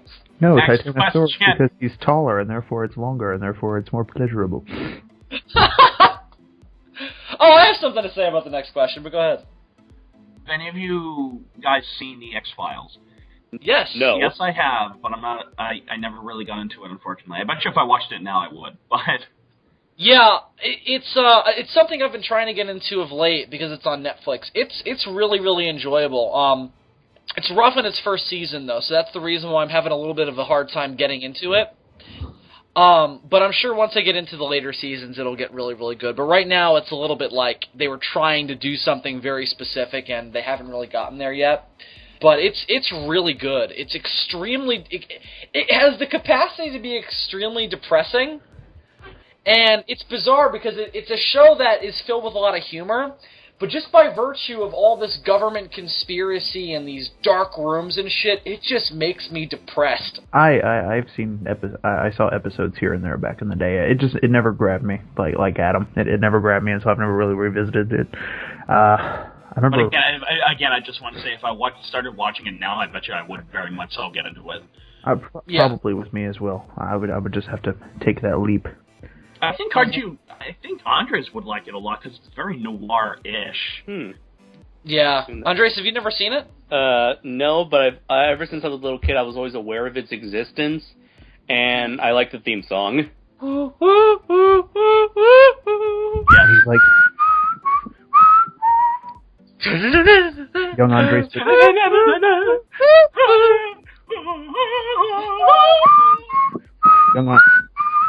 Young Andres would hear this song and he would think, Dios mío, it's the Aquis Files.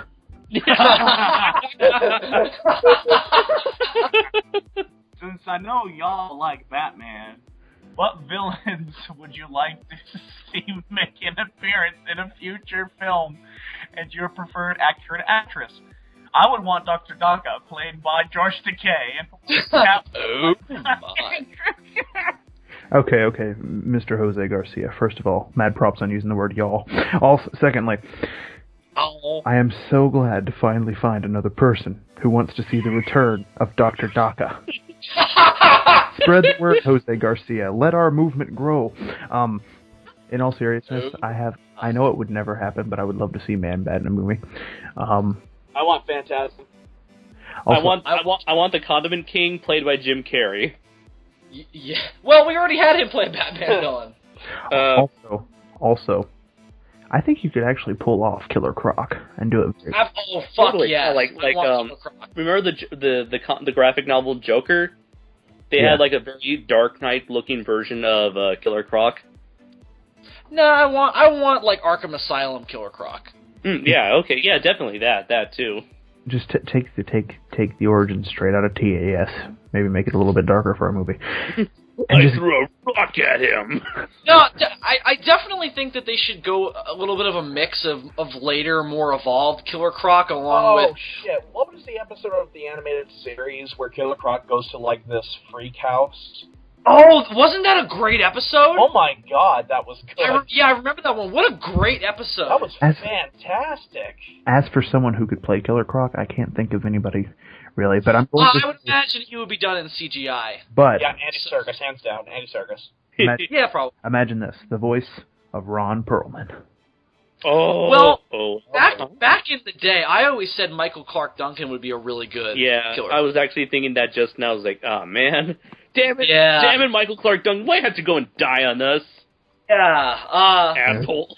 You know who could Fucking idiot. But I still say Phantasm, and I really want to see Phantasm done in film. I would love to see Phantasm. Yeah, they've only brought back the Phantasm a couple times. They did her as a reference in Batman Beyond. Yeah, Andres and I talked about this for quite a while in was it the last episode of Shoe Watch?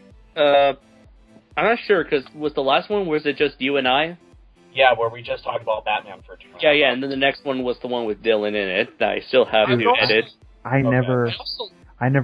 didn't even think of that, but you were absolutely right. Phantasm would be amazing. I love that movie so much. I do. Oh my god, that's a dark freaking movie too. It's one of the best Batman movies ever made, and it's a freaking cartoon. It's like it's fantastic. It's easily in my top 3. You could say it's phantasmic.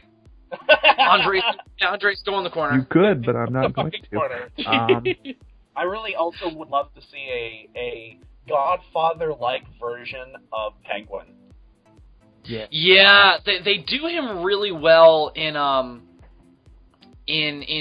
City. I liked him in Arkham Origins. It's just I thought him beating somebody up was a little bit over the top, but yeah, he's basically the same in Arkham City, but I would like to see a version. I just want to see a badass arms dealer version of Penguin. By the same token, my two other big ones, Black Mask and Hugo Strange. Black Mask. I was just about to say Black Mask. Absolutely, Black Mask. Black Mask and Hugo Strange. I want to see in a movie. It would require you couldn't do them in the first movie of the series because you would need to do some backstory. You could do something really cool with Red Hood in live action. I would love to see Batman under the Red Hood done in live action. Mm-hmm. I would like to see Egghead. Fuck yeah! played by the reanimated corpse of Vincent Price. Excellent. It could happen. It's hard to work with the reanimated corpse of Vincent Price because you're trying to get him to act, and all he wants to do is the thriller, and you're like, "Come on, Vincent Price." No, he just wants to eat brains all day, but you're trying to get a performance. Every time music video. Did you know that music video was directed by John Lannis, the man who brought us American Werewolf in London and the Blues Brothers? Yes. And the masterpiece that is Beverly Hills Cop 3. Oh, yes, definitely. Oh, yes, of course. Oh. Imagine, like, who could forget that cinematic? Axel Foley is going to an amusement park. Well, again, it's also kind of like... It's kind of like Francis Ford Coppola, the man who brought us The Godfather and Apocalypse Now directing Jack. Yeah. John Landis really wanted to do Beverly Hills Cop, but he read the script and was like, "This is terrible, but I'm gonna make it good." And me and Eddie Murphy are gonna make it fun. And then Eddie Murphy was like, "I really don't want to be in Beverly Hills Cop 3." And then he was like, "Well, fuck." He's gonna be like, Eddie Murphy, I want you to be part of this script. And Eddie Murphy's like, I like this boy. He's funny. No, the best thing is like. My favorite scene in Beverly Hills Cop 3, because of how fucking stupid it is Axel Foley goes up to a ticket booth and can't get into the park to go to the person who he has an appointment for. So he's like, "All right, let me just get a ticket to go in." And she's like, $50. $50? You out of your mind? And he bitches for 10 minutes about the prices. And I'm like, Axel Foley would be able to lie his way into this park. This is not Axel Foley. I noticed that in this question that we're sexist and we haven't thrown out any female villains. So may I just say that I would love to see... I openly admit that I'm sexist. So I would love to see Harley Quinn done in live action. Actually, no, you were wrong. We did mention a female because I mentioned Phantasm. Oh yeah, Phantasm. Oh yeah, I forgot. Spoiler alert. Oh yeah. All right. Seriously, way to ruin the movie for those who haven't seen it, Adam. Yeah, I totally. It is literally. How old is it now? 22 years old? Yeah, I forgot that. Yeah. It is a 22-year-old movie. Also, if you redid Poison Ivy as like a serious like eco-terrorist character, it could work very well in a movie. You basically remake On Her Majesty's Secret Service, but with Poison Ivy and Batman. Yeah, and you bring back the Floronic Man because he was awesome in Batman and Robin. Well, I was thinking clearly the villain that needs to come back the most is Mad Hatter, played by Johnny Depp. Yeah, that would be fantastic. No, that would be awful. What are you talking about? Bring back I don't know. Martin Freeman as the Mad Hatter would be amazing. Ooh, yeah. Bring back the Riddler. I never liked the Mad Hatter. Bring back the Riddler and have him be played by... He's really fucked up. Wait, Adam, you played Arkham Origins. Did you get to his stage in Arkham Origins? I haven't. Oh, wait. Do it. Do it. Do it now. Do it now. Stupid me didn't go to the right place, and it kept going on with the campaign. So it's a good level.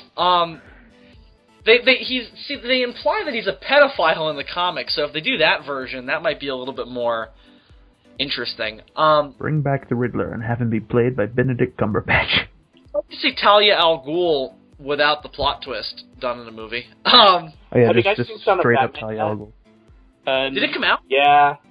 Oh, I haven't seen it yet. No. It's pretty good. It is. It's pretty good. I'm not going to give anything away, but it's pretty fucking good. Well, I've read the book, so I know everything. Oh, you know what? This technically counts. Make a Batman Beyond movie and give me the glowing skeleton man. I like the glowing. Yes, Blight. Yeah, Blight. Blight. Yeah. Oh my God! No! Why have none of us mentioned a good version of Mr. Freeze? Oh God, yeah. Totally. I would love to play Mr. Freeze in a movie. Yeah, I'd like to see him.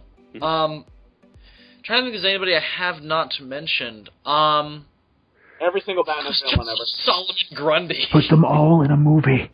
All of them. Movie called Destroy All Villains. No. We just basically remake Batman, the original movie made in 1966. Yes. I'd like to see a version of the Riddler more based on the animated series. Give me Mr. Zaz. Is that how you say his name? Zaz.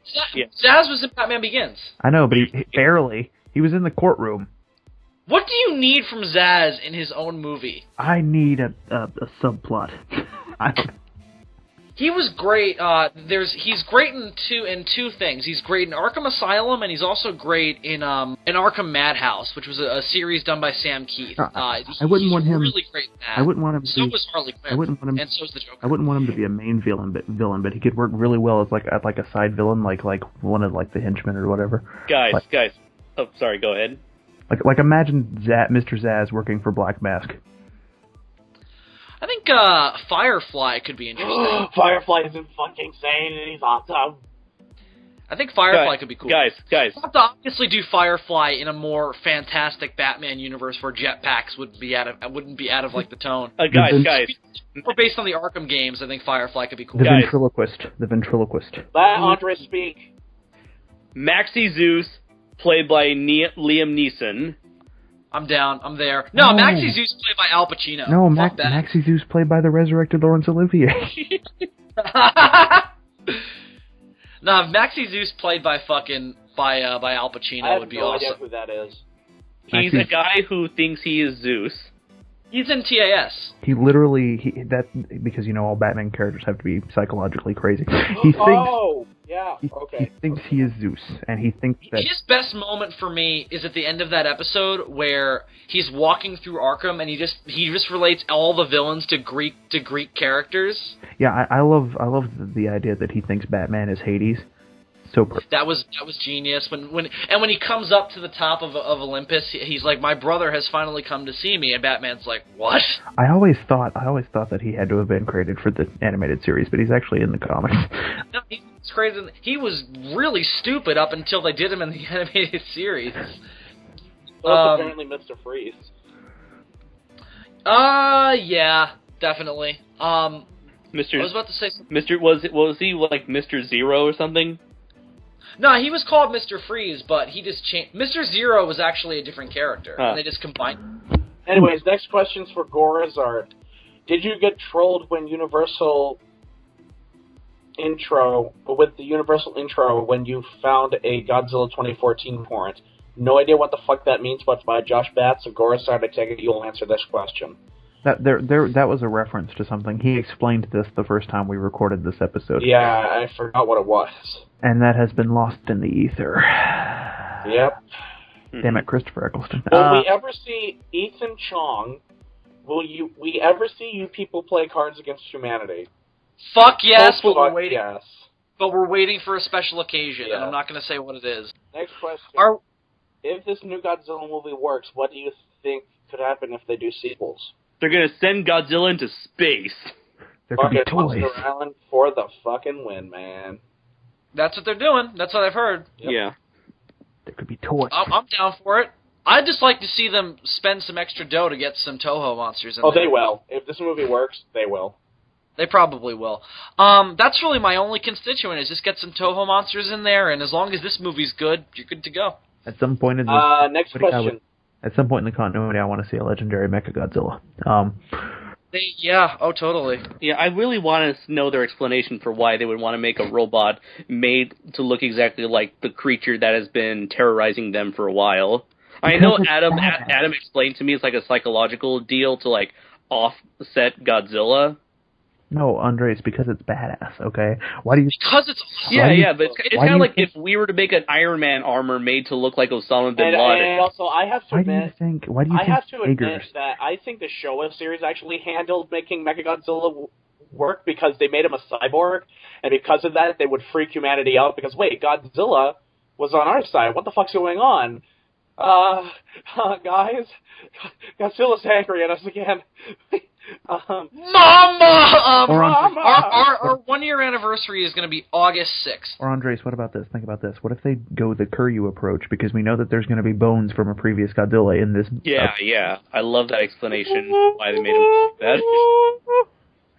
But no, I'm pretty sure the idea of making it look like Godzilla is just because it's badass. I mean, why do you think the Jaegers look the way they do? They could have just built Mogera-looking motherfuckers. Yeah, that's not fun. Yeah, screw tank-like robots. We need like super articulate humanoid robots. I don't want a Hulkbuster. Yeah, we do. I don't want a Hulkbuster. I want a super robot. Yeah! I don't want no tank tread for legs. I want actual legs with feet and ankles and a whole lot of overly complicated joints. And we have to make toys, guys. Lots and lots of toys. And there's a whole... I want another robot that's going to transform into the bigger robot's sword or whatever. I want a lion's head on that robot's chest. I also want a robotic Tyrannosaurus as my pet. Screw it. Let's have five robots combined to make one big robot instead of making the big robot from the beginning. Also, the robot has to have a ventilation shaft. That's actually the weakness of the entire robot, but it's okay because it's no bigger than a Womp Rat. Anyways, next question. What is your favorite Godzilla movie from each series? Showa. Hands down, the original. Ghidorah. The original, and from Showa series, Mothra vs. Godzilla. From the original, obviously the original. From Showa, obviously the original is the answer. But besides the original, just to go out there and say this the second favorite, personally for me it's Terror of Mechagodzilla. Mine's personally either Godzilla vs. Hedorah, or I'm going to say Terror of Mechagodzilla. Yeah. All right. And let's see, from Heisei series, mine is hands down Godzilla vs. Destroyer. I think mine's going to be... Yeah, I think Destroyer or King Ghidorah. I'm not sure which one I put on my list. I think I put Destroyer, yeah. Definitely Biollante for me. I'm going to say... Godzilla vs. Space Godzilla. No, I'm definitely not going... Godzilla goes to college! You know what, I'm gonna say Destroyer as well. Now that I think about it, yeah. I also really love Mechagodzilla 2. Yeah, Mechagodzilla 2 is a close second, yeah. Yeah. For And I also love Return of Godzilla as well. I know Adam doesn't like it, but I love it to death. For Millennium, I'm gonna go out there and say oh my god, yes. Sorry, not Destroyer, Return of Godzilla, yes. Ugh. For Millennium, I'm going to go out there and say that I have a tie going on between GMK because I love it so much and Final Wars because it's so much fun. Yeah, mine's GMK hands down. Mine's a tie between GMK and Godzilla 2000. Mine's I think, Andres is a three-way tie. Oh my.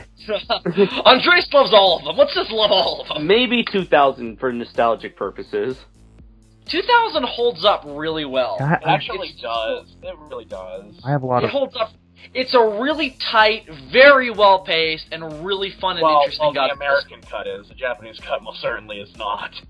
Right, but the American, it's super well-paced, it's super tight, the characters are likable, the ideas are really interesting. I love how the whole movie is about Godzilla, even when he's not on screen. That's always very important to me. Like Andres, I also have a lot of nostalgia for 2000. I saw it in theaters, so that's a big moment for me. But I still don't like it as much as the other two I already mentioned. I also like me some Final Wars too. Love me some Final Wars. Right. So Okay. moving on. I think Moving on, next question. I think my favorite from the Legendary series is 2014. Yes, I would have to Oh, say. guys, can we talk about this real quick?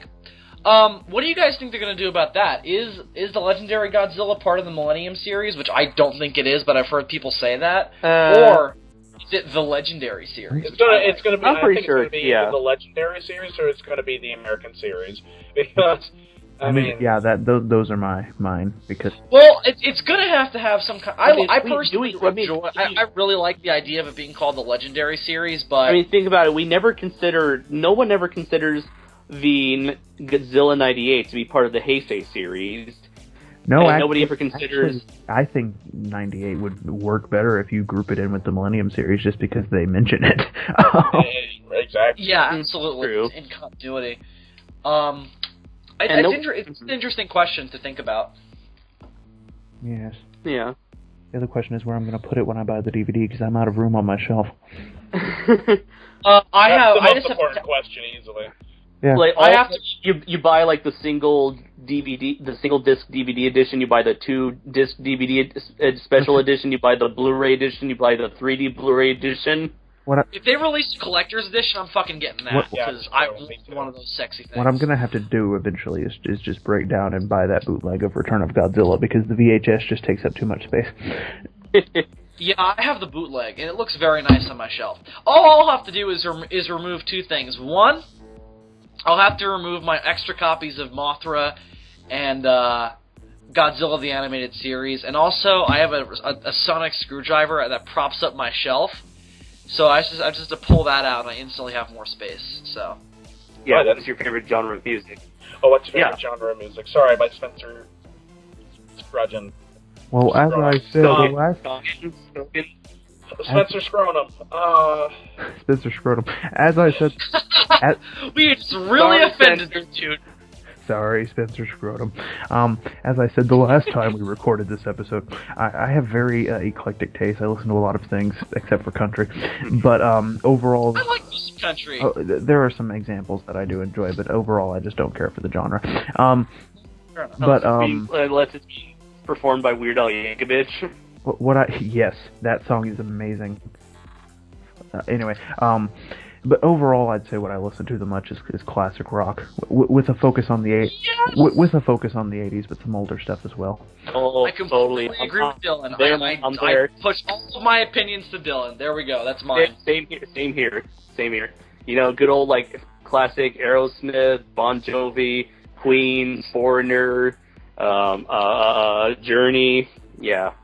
I'm also a big Duran Duran guy. Those two songs. I just listened. Those two Scorpion songs that everybody loves. May I just say that my favorite album of all time is probably Appetite for Destruction by Guns N' Roses. Good shit, man. Guns N' Roses is good shit. Okay, I'm done. Sweet child of mine. I actually like the heavier stuff off that album that only the people who know the album know about, like They're Out to Get Me, or It's So Easy. Anyway, moving on. Adam.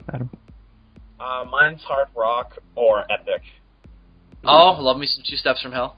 I will every now and then occasionally enjoy electronic remixes of classic songs. Yeah. I'm not really big on like dubstep, but I do like some of the more electronically based stuff that was done in like the 90s, like it's good party music if nothing else. Yeah. Like Daft Punk and what have you. Oh yeah. One more time. It's great shit to drink to. I'll tell you that much. Anyways, next question. Aside from Adam, are any of you guys familiar with foreign films like the ones by Akira Kurosawa and Masaki Kobayashi? I've only seen Rashomon, but I really want to get a hold of them, and I really want to like start collecting like the big ones. And the funny thing was, I was at Barnes & Noble today. I was looking through their Criterion collection section, and I was looking at the video. I saw like DVDs that were like $20-$25, but then I looked at like Seven Samurai and Yojimbo. They're like $50-$60. I'm like, what the fuck? Yeah. And I was like, well, yep, gonna have to wait a while to save up for these bad boys. Yeah, that's kind of my problem. Yeah, those are $100 buy, man. Fuck. Totally would have bought it. It's I wish I was more so. I haven't ventured into that genre yet. I fucking love those films so much. Oh, those films are amazing. It's on my to-do list. It's on my to-do list. I really want to watch all of them, but I can't spend any more money right now. Yeah, I'm on lockdown right now. Unless it's gonna keep me alive, I ain't buying it. I gotta save up my reserves for July. Likewise. But yeah, I need to venture into that genre. The one Kurosawa picture that I want to see that I haven't seen is I Live in Fear. You skipped one of the. What is something you'd like to see more of in recent movies? No CG. I want to see more of in recent movies. Keep the fucking camera still. I was gonna say that. God. Have you guys stop moving? I was you guys noticed this thing where I was so excited because it started going away. I was like, yes, finally, and then all of a sudden it came back, and I was like, what the fuck? Have you guys noticed this other kind of like shaky cam where whenever two characters are talking in a house or in like a quiet, like enclosed area, the camera's kind of like wobbling about when? Yeah, because they're going handheld. Why do they do that?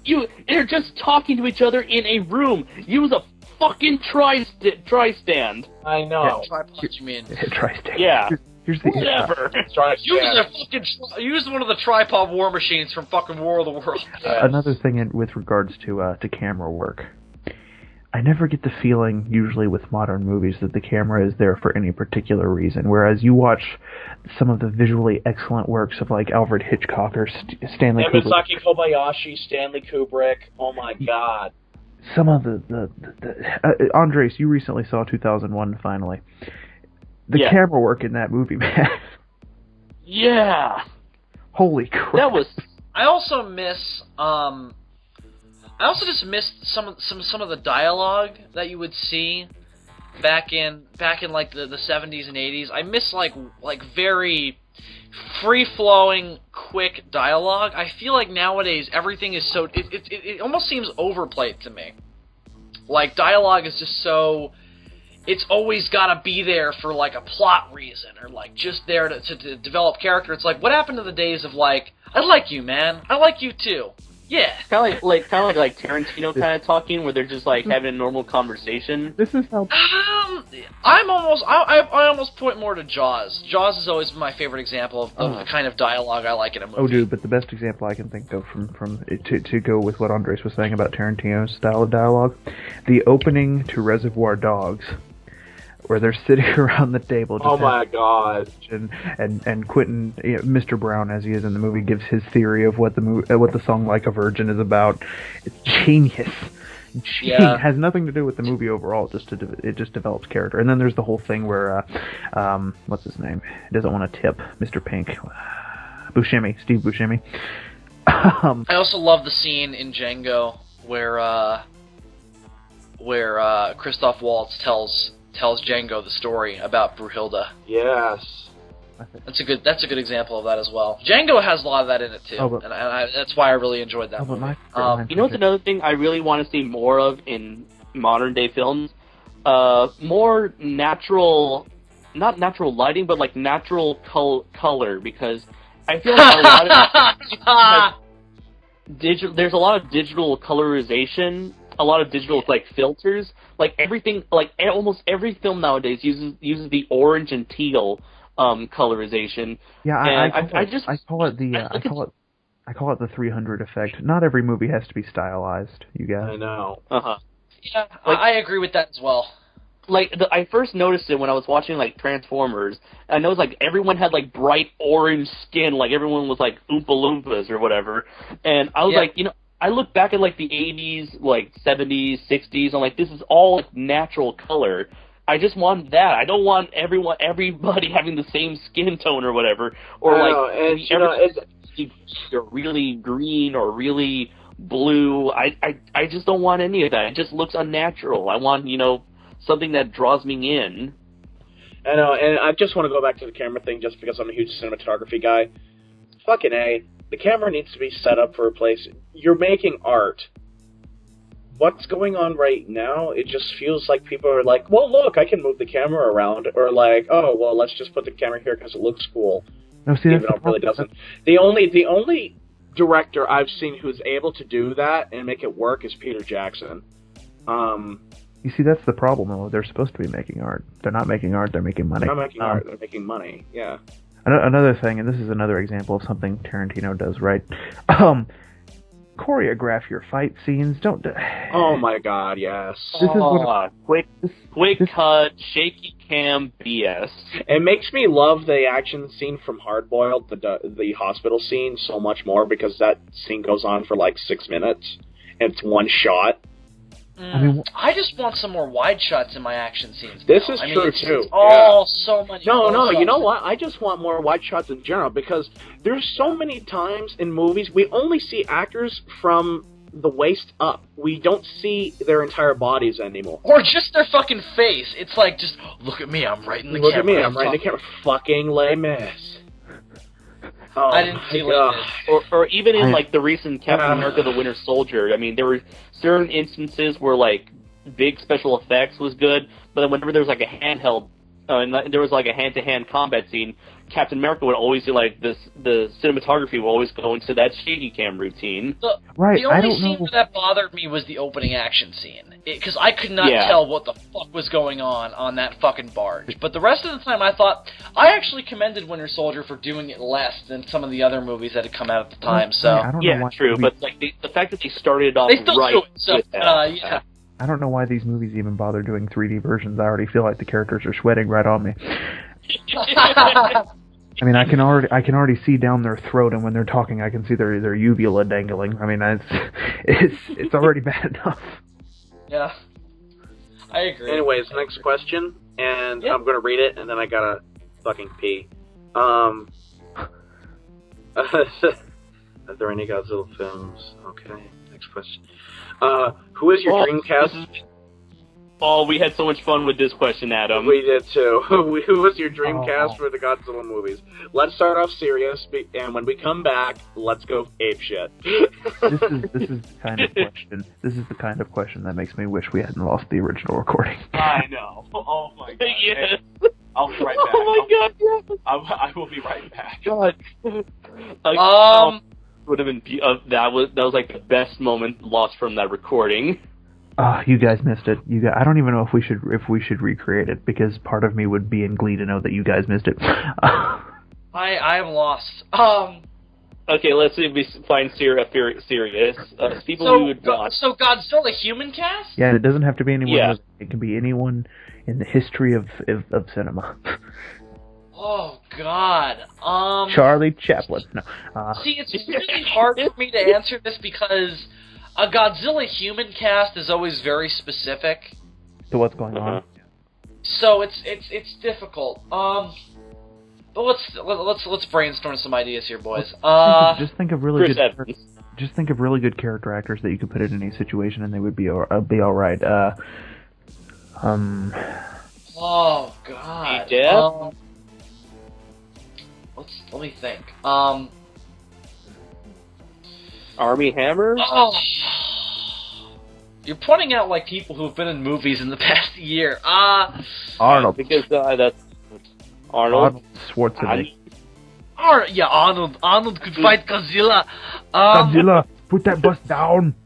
Oh God, who do I want to see? Down. What you ready for? This is gonna sound like a joke, but I'm absolutely serious. 2 names: Tom Hanks and Michael Douglas. I thought you were about to say Tommy Wiseau. Hey, Godzilla! Stop destroying my city, yeah? You are tearing my heart, Godzilla.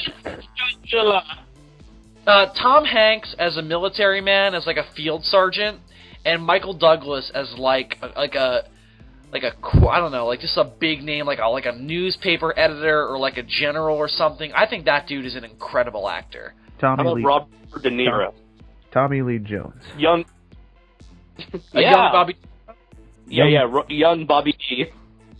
Sure, why not? Recently, I'd love to see Peter Capaldi in a Godzilla movie. Young Kurt Russell. Kurt Russell. Michael Sheen. Michael Sheen. Yeah.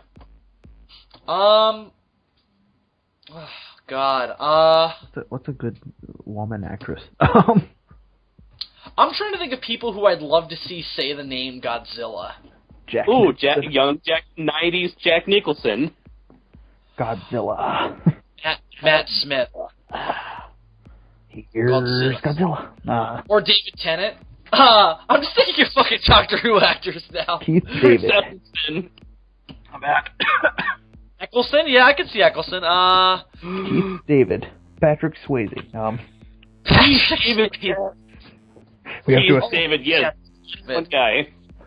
We have to escape Godzilla. Now get up there and Michael piss the radiator. Godzilla. Some kaiju. I saw a Anyways, dinosaur I'm back. but the size of a million tangerines. Idris Elba. Yes. Ron Perlman.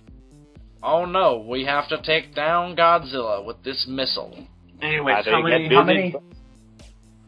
the original cast have we? Godzilla get busy dying. How many of the original cast have we mentioned so far? We only mentioned Charlie Chaplin. I'd like to see Clark Gable in a Godzilla picture. Yes. You know what? Henry Fonda and John Wayne. Give me some Gary Cooper, some Cary Grant in there. Peter Fonda in a Godzilla movie. No, you know what? I want to see the Three Stooges. One of the attractive things. Abbott and Costello meet Godzilla. John Belushi. Abbott and Costello. One of the John Belushi. Yes. You know what? We mentioned Arnold Schwarzenegger. Let's get the rest of the Expendables in there. Oh, there's too many. What are you trying to say? There's too many. One of the attractive things about a Godzilla movie, just on the premise level, is seeing an everyman deal with Godzilla. And who plays a better everyman than Jimmy Stewart? What you see now, Godzilla? Why are you destroying my shitty? Clarence, you gotta get rid of Godzilla! He said shitty. I want to live! I want to live! Bill, when you said... He's fucking standing under Godzilla. I want to live! Bill, when you said city, it sounded like you said shitty. Why are you destroying my shitty? Oh, my shitty walk. Yes, we Trey Parker and Matt Stone in the film. Not the shitty chicken! Well, you see now, Godzilla. You just stop destroying my shitty. Clearly, we need Tyler Perry. Not the shitty beef. Oh, hell no. You gotta get your ass hurt. You gotta get yourself to check. God, no.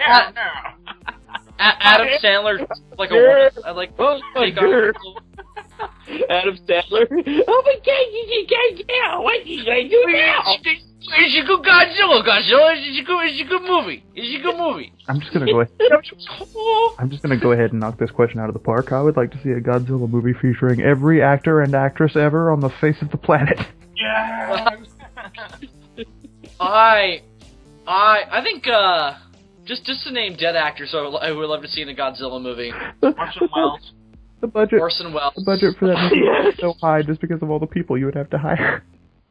Whoa, I'm suffering from a major fucking blank on it. Philip Seymour Hoffman. Oh yeah. Stop destroying my shitty Godzilla. Stop it. No, you don't do it right. You have a wife or You sound girlfriend. like confused Harrison Ford.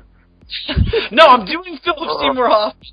No, that's Stop confused here. Ford. Stop When destroying you're Philip Seymour Hoffman, you just kind of drag Oh it my out. God. You gotta act like, and it turns out he was, but like he was on drugs, man. Just gotta really just drag it all out. Oh, absolutely Harrison Ford. I want Harrison Ford in Godzilla movie, but I don't want young Harrison Ford. I want old, confused Harrison Ford. No. He's gonna be facing Godzilla. He's like, that's a lot of Godzilla. Harrison. could have such great lines like get off my play. Stop destroying my play," or "Why did it have to be Manda?" Let the Godzilla win.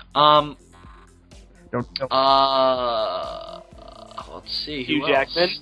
Okay, Hugh Jackman. cocky. Michael Keaton. Antonio Banderas is.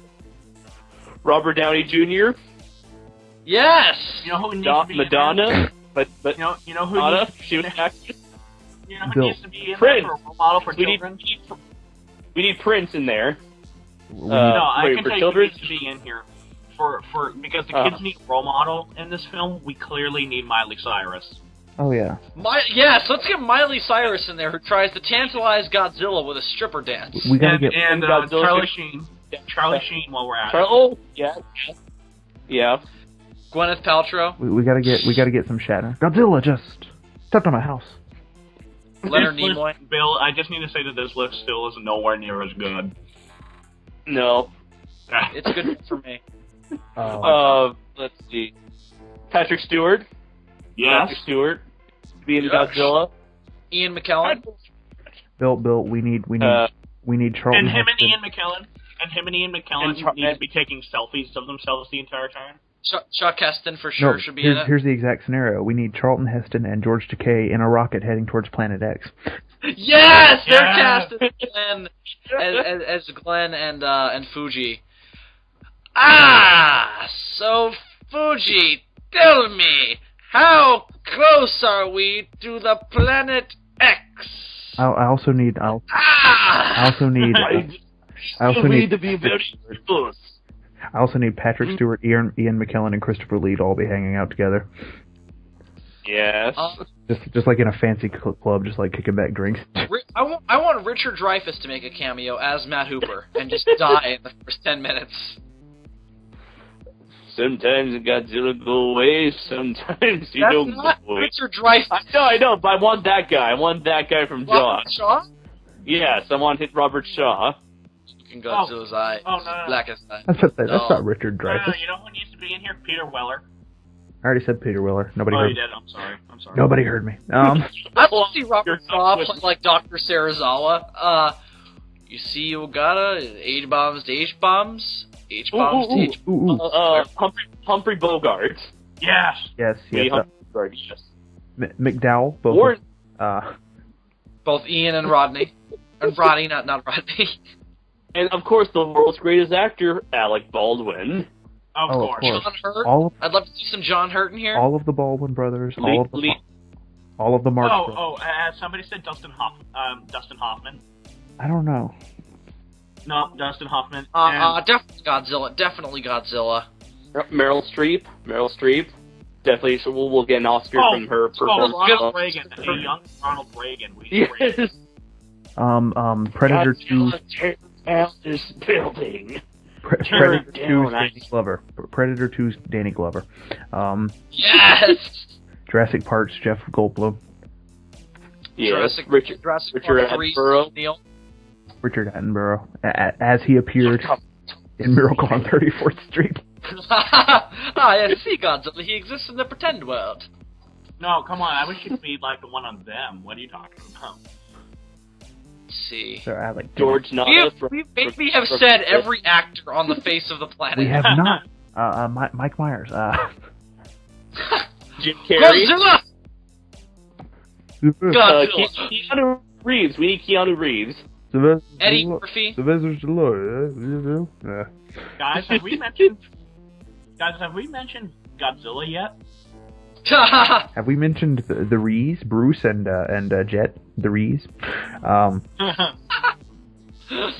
Cheech and Chong definitely need to be in here. Hey man, why is Godzilla going to step on our house? I don't know, man. We'll just get some smoking. Don't worry about it. Where's Kelso? Of course, we need Christopher. Who's We Kelso? need Christopher Walken. Where's Kelso? Hey, Bill. We need. Godzilla blows up like the fucking Needle building, and he just goes burn. Cheech and Chong are hanging out, and Chong's like, "Where's Kelso, man?" And the other guy's like, "Who's Kelso?" Who the fuck is Kelso? Guys, you're missing the most important person ever. Christopher Walken. Oh, Godzilla is destroying the city. Please, somebody kill him, because if you don't, I'm gonna have to get angry. Oh, and you know what? We still need to have. Walken needs to be the movie's framing device. He's narrating the story. His grandkids are there. His grandkids are there with him, and they're like, "Grandpa Walken, why did Godzilla destroy the city?" You see, he carried the stopwatch in his ass. You see, in 1964, we awakened something, and all those nuclear tests in the Pacific were to kill him. The funny thing is, that reference that Dylan just made, that scene starts off so serious, and then all of a sudden it turns into complete. It's really hard. It's really touching until he gets to the part about how I carry this uncomfortable hunk of metal in my ass for 2 more years. And there's only one place he could take care of him, and that was in his ass. Now I want you to. We don't. Dysentery. We need Skeletor. Godzilla! I will use you to kill He-Man. And the funny part is, this ass watch is so important to Bruce Willis. He is willing to go back to his apartment, shoot John Travolta, run over Ving Rhames, and nearly get butt raped just to get back that watch. Just to get back his fucking watch. And then use it to kill He-Man. Oh yeah, Bruce Willis has to be in the Godzilla movie playing Skeletor. Yes. Yes. I'm gonna use this. We clearly need John Malkovich there. Kill He-Man. John Malkovich. We need John Malkovich. Join me, Godzilla. And John Goodman. Kill He-Man. This is what happens when you fuck a stranger in the ass, Godzilla. Frank. Am I the only one around here? Goddamn her! Franklin Jeffers. Oh, then Jeff Bridges. I think we might have spent a bit too much time on this question. Yeah, we're guys, we're Right. 2.5 hours in. Okay. Sean Okay, Connery. let's be through them. Let's be through them. Yes. Who? Yes. Oh wait. Who wins in a fight, Musla or an army of sun bears? I'm gonna go for the underdog, Musla. I'm gonna go. No, are you kidding me? Are you kidding me? The sun bears are the underdog. What the fuck are you? No, Musla is clearly the underdog because the Sun Bears are so adorable that he would be unable to. When he overcomes his love of the Sun Bears, The problem with the sun bears is that they look all cute and adorable, but they are monsters inside. They're the secret Nazi regime that nobody knows about. You see, and then they will annex Poland. Colonel Hogan. I'm going to root for the underdog. I mean, the home team here. So I'm going to go with the Sun Bears. Oh, also Schultz needs to be in the new Godzilla. Yes. Now. See, Colonel Hogan, the dinosaur was mutated by the atomic bomb. I see everything, Colonel Hogan. Everything. I see the giant monster destroying your country because we have annexed Poland. You know all those sun bear pictures we found where they had rape face. I need to get one of those now and just make it a meme and have my favorite Nazi line. Good evening, Fräulein. Good evening, Fräulein. All right, next question. Okay, hold on. Good evening. Who wins in a fight between Ultraman, Zone Fighter, and Jet Jaguar? First off, fuck it. Jet Jaguar. Who fucking cares about Zone Fighter? Fucking Jet Jaguar for the Nobody cares win. about Zone Fighter. He's a rip-off of Jet Jaguar, who's a rip-off of Ultraman, so he's a double rip-off. Jet Jaguar from Godzilla Rulers of Earth Volume 2 wins this fight. Yes! Yes, All he right. killed... Wait, spoiler alert. Because Jet Jaguar blows up Orga single-handedly. Jet Jaguar kills Orga. I was like, fuck you. I was like, fuck yeah! I thought, what is Bill thinking at this very moment? What is Bill thinking?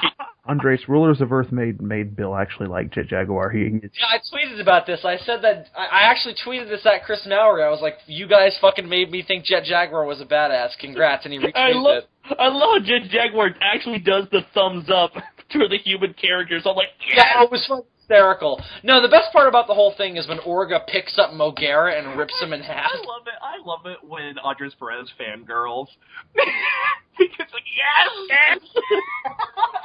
The reason Jet Jaguar defeats Ultraman is because, unlike Ultraman Bill, Jet Jaguar is a robot, and giant robots are awesome. They're all robots to me. No! You are robots to me. No! You're all robots. Ultraman is not a robot. You know who else is a robot? Not fucking Ultraman. You're all robots. You're all robots to me. Robots.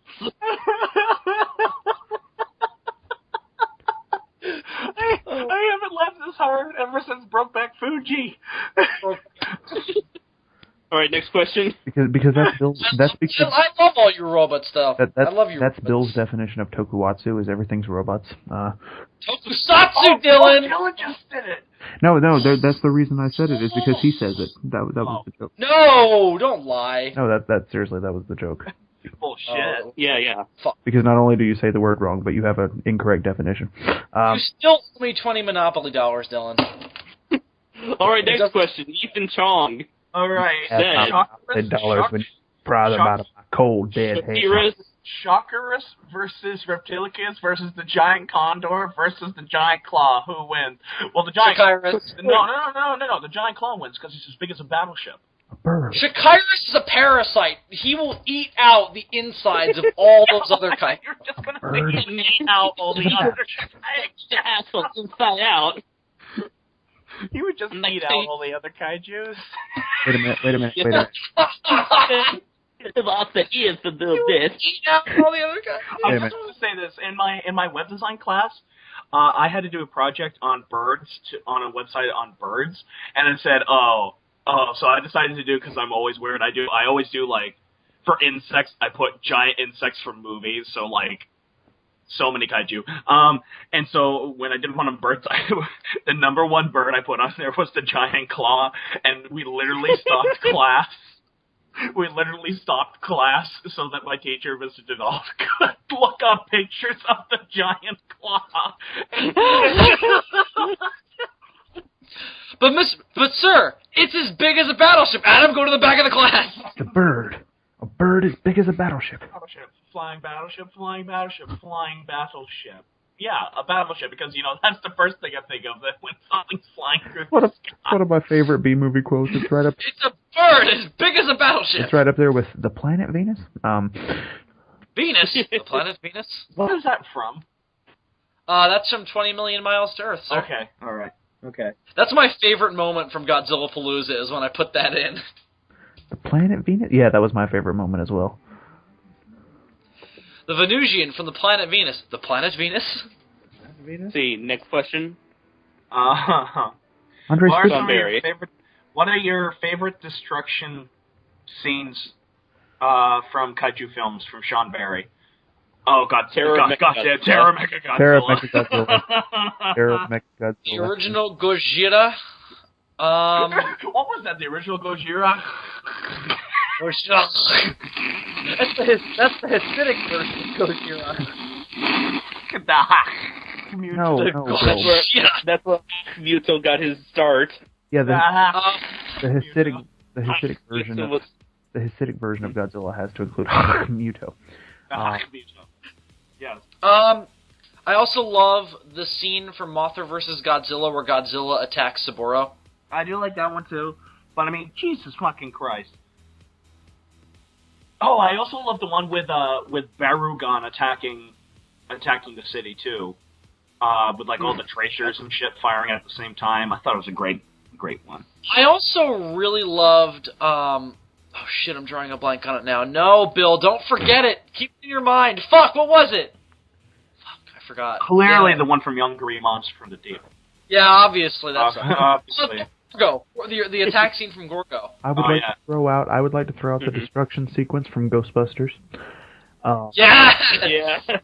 Nobody steps on a church in my town. Oh no. Okay, can we move on to the next question? I'm skipping my personal question, and I'm moving down to Spencer Scronum, and just gonna call you Spencer Scrotum from now on. He is officially now and forever Spencer Scrotum. Time will tell whether he is okay with that. And this question I have to answer because I remember how I answered it before. Yes, who wins in a fight between Bill, Adam, Dylan, David, and Andres? And the answer clearly is... Drum roll, please. The winner is the audience. Dylan's producer. Yes, my producer. No, my answer to this question, who wins in a fight between Bill, Adam, Dylan, David, and Andres, and when I give this question, you have to picture me doing the evil finger pyramid of doom. That remains to be seen. I know now that Dylan's gonna fucking jump me when I pick him up from the airport on July 12th. I've already told Andres I'm gonna jump him and give him a noogie. It's gonna happen. Because he wanted a hug. That's a man hug, Andres. Fucking What's noogie. a man hug? I'm just gonna give Andres like the biggest bear hug when I meet him, just like Roar! Bear. Sean Barry. Who are celebrities that you hope to meet one day? All of them. Christopher Lee. Nakajima. Lee. Hopefully. Christopher Lee. Lee. I will pledge my alliance to him and to the towers of Isengard and Mordor. Christopher Lee. The Prince of Darkness, the man with the golden gun. I will become a pagan just so I can be with you. On an island. Kevin Conroy and Mark Hamill. Fuck yeah. Fuck yeah. Shatner. I'd love to meet Shatner. I would legitimately love to meet Shatner. I would kill to meet Shatner. I also love to meet Adam West. That'd be fun. If he wasn't already dead, I would love to have met Ricardo Montalban. I would have loved to have met. I would love to meet the entire Star Trek crew, no matter which show. Christopher Lloyd. Will Wheaton. Spielberg. Seems like a nice guy. Peter Jackson. Yeah. Oh, Guillermo del Toro. Sean Connery and Patrick Stewart. You don't want to meet Sean Connery. Ian McKellen. You don't want to meet Sean Connery. Ian McKellen. He's always you don't want to meet Sean Connery. I'd love to meet Robert back. I'll take the Peter Schmeichel. I'd love to meet Robert Downey Jr. because I've heard he's a really nice guy. Who else? I'd love to meet so and so because I've heard they're an asshole. No. Oh my god, Okay. Next question. Are we all set? Yeah. From Christian, mage, warrior, or assassin? Easily mage. Mage. Mage. I'd rather shoot. If I couldn't be mage, shoot magical project fireballs than attack with a sword and get stabbed. If I couldn't be mage, assassin, because that's awesome. But mage. Can I be the guy who stays home and monitors? No, Bill. Can I be Oracle? You mean the peasant? The peasant? If you're a peasant, then the mage and the warrior and the assassin will sack your village and rape your wife. Rape and pillage? She doesn't mind. She's used to it. No, you're raping the horses and ride off on their women. Raping the horses and riding off on their women. Do you understand? You better know what that reference is. Yeah. You have to hide your kids and your wife and hide your husband because they're raping everybody up in there. Well, that's the end of this suit. Anyway. Rape man. Next question. Hanna-Barbera, Godzilla vs. Zilla Jr. Actually, you know what? I say Zilla Jr. is going to win because Hanna-Barbera Godzilla is so fat and obese. Hanna-Barbera Godzilla only has like 4 moves because they have to keep reusing the same animation. I'm going to say... Hanna-Barbera Godzilla can change size, in case you didn't know. This is true. I'm going to say Hanna-Barbera Godzilla because Hanna-Barbera reminds me of Babura. And he, like as Dylan once said, he sounds like a drunken hobo. You don't want to mess with a drunken hobo. or do you? Oh, I remember the answer we gave to the next question, and it is a resounding the same answer. Yes. Little baby's ice cream. Oh my God! What is What's the next Sean question? Berrien? From Sean Berry. What's more frightening, the helicopter from JJ the Jet Plane, or the man made of ice cream from Little Baby's Ice Cream? Hands down, Little Baby's Ice Cream. No, fuck you guys. That helicopter's Ooh, the terrifying. little baby's ice cream. He eats little babies, and I usually pause the video right there. It's hilarious. I can only think of, No, obviously that, but that helicopter's still pretty fucking scary. I can only think of. He's eating himself.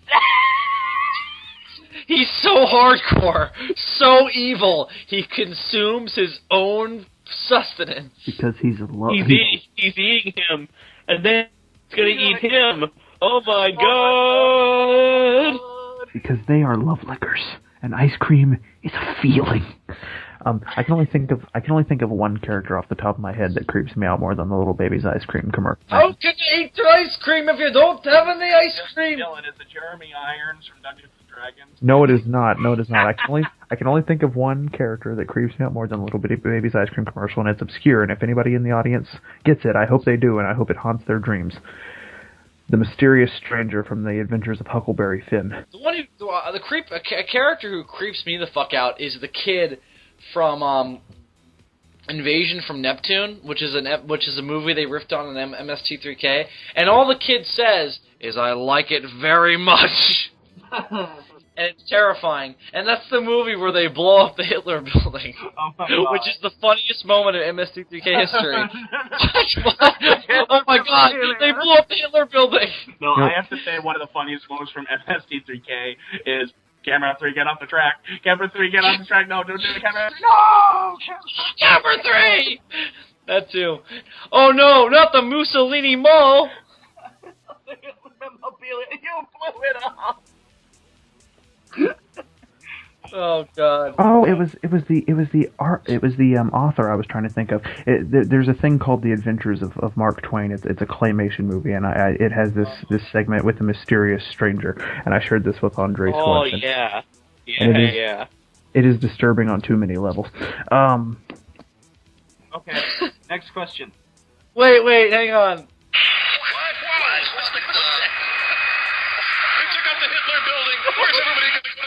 The Hitler rides and games, the Hitler salt and pepper shakers, the great restaurant, the bunker, it's gone, Hey, Mike, is there a Hitler building where you grew up? No, really sure. Not the bunker.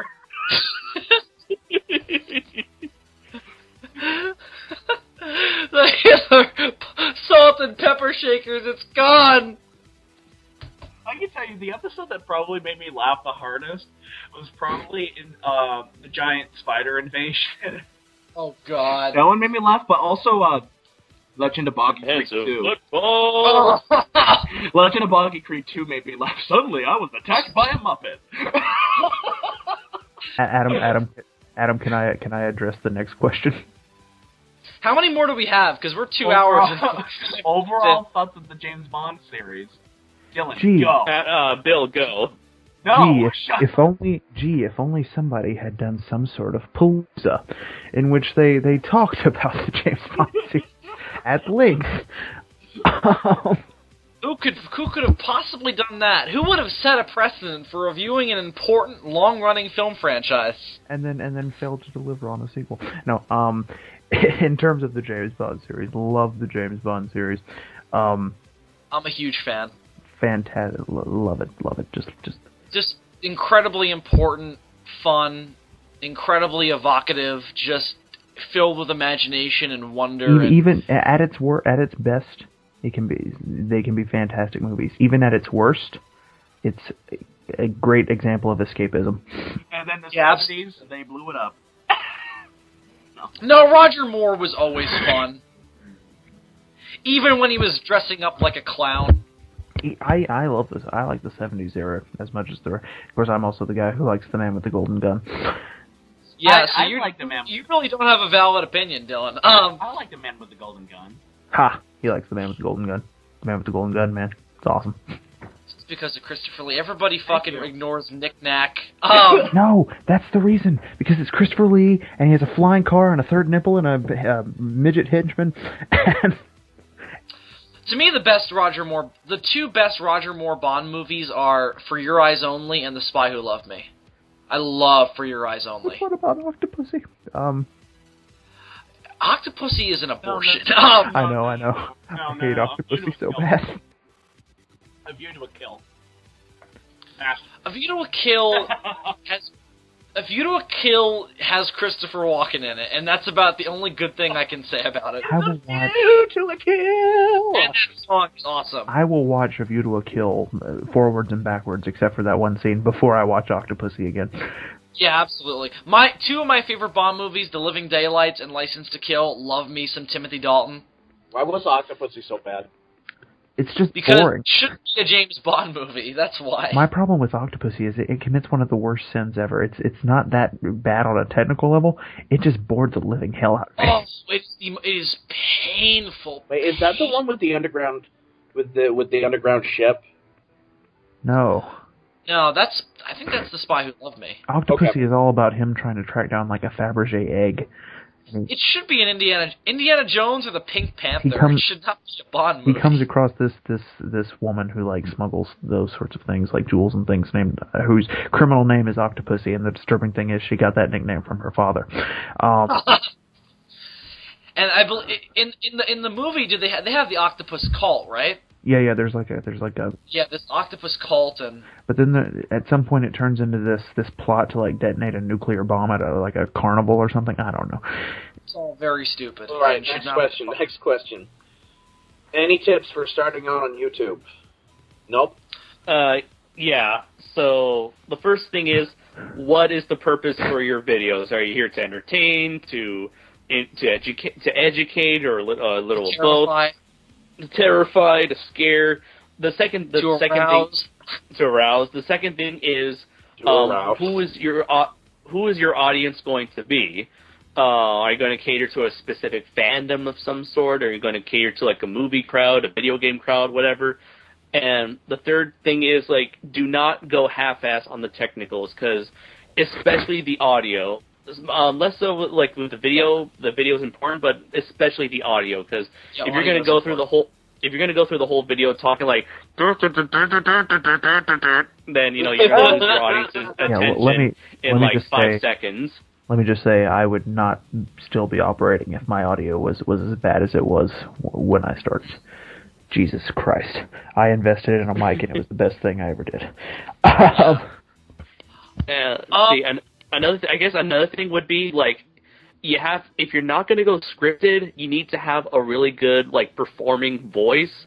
You have to show, like, that showmanship, which is why, someone, like, I cannot, like, praise, Adam and Bill enough on how natural they act in front of a camera or in front of a microphone. But if you can't have that kind of charisma, you have to be, just go scripted, and do not read your lines flat. You have to put some emotion behind that. If you're like me, it might take a while to get into that. We can't all be the boy with the golden vocal cords. We all can't be the mac and cheese dude. We all can't be that hobo that had the radio voice and became famous.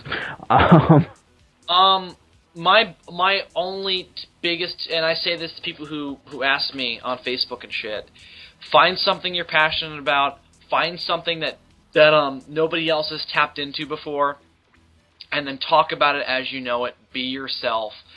Put yourself out there, and don't be afraid to be different. Yeah, don't just do what's been done and has worked, because if you just do the same thing that the Nostalgia Critic does or James Rolfe has done or whatever, you're just going to be another one of the crowd and fade into obscurity, and a lot of people aren't going to like you because you're not being original. No. Find something you like.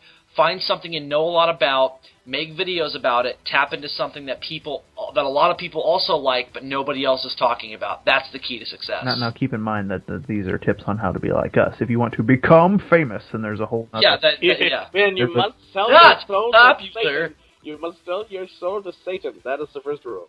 Go look up a video called "Welcome to YouTube." It's an animated video. It is hysterical. Yes.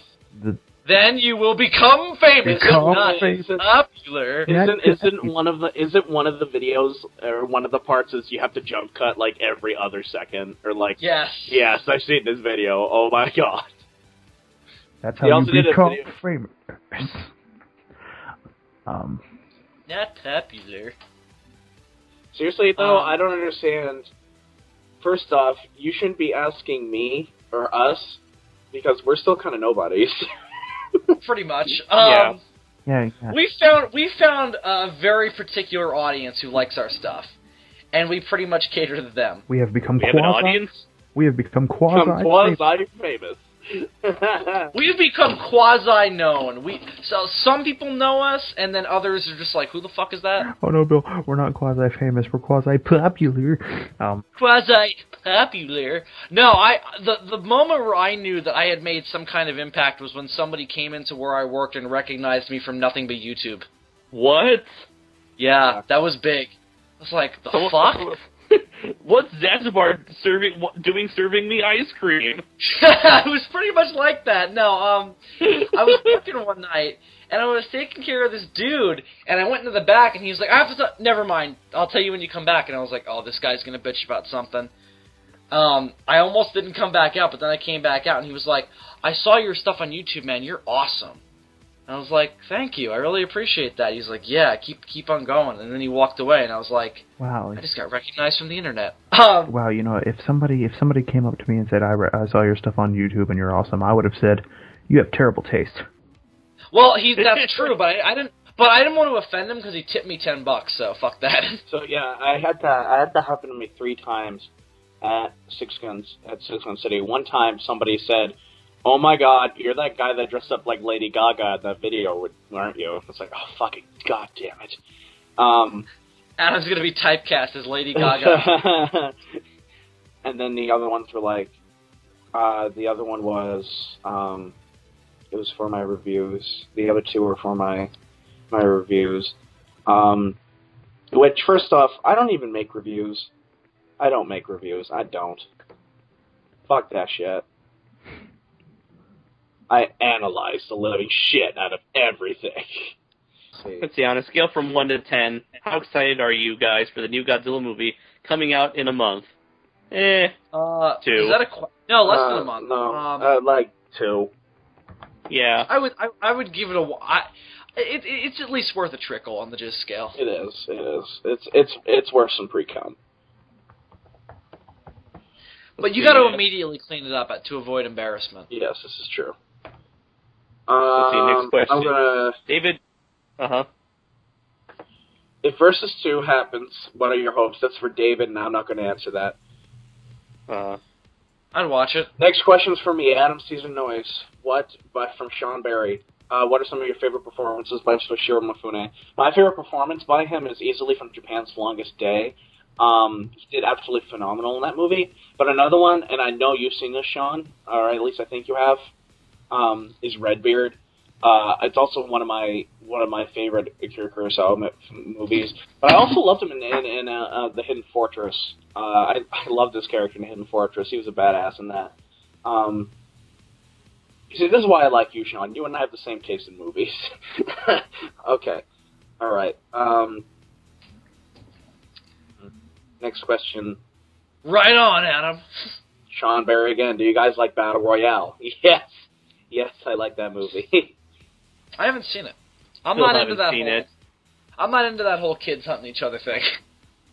Battle Royale was fantastic. The whole. Oh, and I also want to say the 2 Hunger Games movies are really good. I'm not into the whole kids killing each other. I enjoyed those movies more than I thought I was going to. Me too. Yep. I really did. I am actually interested to see where the story goes. And pissed. Well, I saw the trailer for the second one, and when they used the X-Files music at the end, I was like, fuck this. Holy crap! I just realized I'm looking at images of that movie Battle Royale, and I just realized I think the chick that played Gogo Yubari in Kill Bill is in it. It's this video that Dylan posted. Oh, that's what I was talking about, you guys. And from TV? No, it was a TV claymation movie, and they banned this section of the movie and to get it, you have to like track down like video or whatever. But it's this incredibly creepy thing that was meant for children. What? Oh my god, that is so creepy. Yeah. And they ask him who he is, and his answer is Satan. Anyway. I gotta see this now. Okay, we'll watch this after. Oh my god, this was the most frightening thing ever. Yeah, and at the end it gets really like deep, and the guy like the creepy thing like goes on this like existential rant about how life is meaningless. Anyway, you know, for kids. Who are some of your favorite kaiju casts? Or from Sean Barry again. Who are some of your favorite human casts in kaiju films? I absolutely love everything. I love the human cast from Godzilla vs. the Sea Monster. Oh yeah, totally, yeah. They totally play off each other well, and I also like the one from Son of Godzilla 2. That is one of the things that I do like about Sea Monster. They have a good camaraderie going on. Mm-hmm. Yeah, I like the Biollante cast. What do you think of the human cast for Gigan? Boring as shit. Sure, why not? I like the corn guy. Obviously. Corn guy for the win. Obviously, the human cast from the original. I mean, do I even have to say it? Yeah. Yeah, again, my favorite will always be Biollante. Gondo. Return of Godzilla. Karagi. Yeah, I love Return of Godzilla's cast too. Love me some Hayashida. The Prime Minister. Dr. Shiragami is awesome. Bill hates the Prime Minister in Return of Godzilla is a fucking pimp. Bill hates the human cast from Battle for Earth, but I thought they worked out fine. I do. I'm not a fan. I'm not a fan of Japanese Tomb Raider. They're different from the usual, especially with the divorced couple. And oh my I thought god, that Dylan. Could have been this is potential the there. I have ever seen. I know, Adam. I know. Dylan, post the link here. I can't find it. I posted it on the SOS group page. They're tearing the cow apart. Oh my god. Oh, there it is. Oh my god. You're like bored, like, oh, there it is. I am dead tired, boys. Oh my god. Satan. I'm too afraid now. They create this tiny civilization of clay people, and then he destroys them with absolutely no mercy. Oh my. No, this isn't something to laugh at. Bill, just wait, man. This was meant for kids. This was meant for kids. Oh my god! Oh my god! There's fan art on DeviantArt. What's your name? Satan. It's like, what? Well, that's pretty matter of fact. I guess that is his name. He can't be actually, it's pronounced Satine. Also, are they in a TARDIS? What the fuck? No, they're not in the TARDIS, Bill. I'll explain it to you later. And also, Doctor Who. Also, the movie seems to imply that Satan is also God in this universe, which is terrifying. I think we got to put a link in the description. Yeah. I might be losing sleep because of this fucking thing tonight. Oh my god. I want this guy to be my lawyer. No, you don't. No, you don't. Oh my god. Oh my god. And then he creates a civilization of people. You may make some people. See why this guy creeps me out worse than the little baby's ice cream? What? That music's from George A. Romero's Day of the Dead. Why are the kids playing with a guy who calls himself Satan? Doesn't that seem like a bad idea? It does. But they're idiots. Look what they do with the cow. As I recently realized, Bill, while watching an episode of House, kids are stupid. Yeah. Well, everybody's stupid according to House. I told you this story, right, where I was watching the episode and I paused it and I said, kids are stupid, and then I went into the other room and yelled out at my brothers and told them they were stupid. Yeah, I remember. Wait, what episode was it again? There was an episode where a kid said that Pulp Fiction was an old movie, and I paused it and I was like, kids are stupid. And then I walked into the other room. Oh, I remember this, yeah. I walked into the other room, I was like, you guys are stupid. Fuck you kids, how dare you be born after me? How dare you constantly remind me that I am getting old every day. Are you guys done with the mysterious strain? Are you guys What done the with the mysterious stranger? What are they doing to that cow? Oh my god, just wait. Oh my god. Oh my god. Wait till he gives you his existential rant at the end about how life is meaningless and how you are but a thought. Apparently this is based on a book that Mark Twain was writing when he died but never finished, about a mysterious stranger who turns out to be the devil. I like this guy. I like how innocent his voice is. We'll have an earthquake. So he just committed genocide. Mm-hmm. So that's cool. He's only like Uber Hitler, no big deal. No big deal, not really. I think this guy needs a Schultz. He needs a Schultz in order to offset his badness. What is this movie called again? It's called The Adventures of Mark Twain. I want to see it. It looks really interesting. Apparently the movie itself is shit, but this... Oh, is it? It's like these kids are in this like magical hot air balloon. A magic box No, that travels in time and space? No, it's a hot air balloon, and they travel to different like stories that Mark Twain wrote on their way to meet up with Halley's Comet, because little known fact, Mark Twain was born when Halley's Comet came and actually died on the day that Halley's Comet came the next time. Okay, well, now that that's done... Oh my god. Who's watching it again? I think Bill is still finishing it. Oh my god. What the fuck was that? Adam's like, I'm done, but I can still hear the voice. Okay, first off, that's awesome. Fuck you guys. That's great. I love it. Fucking Evangelion look normal. That was awesome. Up. I loved it. And this was American made for children. I don't find it that scary. It's a movie made for children, man. I don't care. I let my kids watch that. No, Bill, it's not scary. It's unsettling. Nah. I'd let that guy watch my kids. So, like right now, as soon as the microphones turn off, Bill's going to start crying himself to sleep. All right, guys. Good night. Andres, we're going to show up in New York in July and find that Bill looks like he holds his face up on a broomstick. I take after this guy. I'm just like, life is meaningless. We can make more people if we need them. Life itself is only a vision. Nothing exists but empty space and you are but a thought. Good night, children. And all these moments will be lost in time, like tears in rain. Okay. Okay.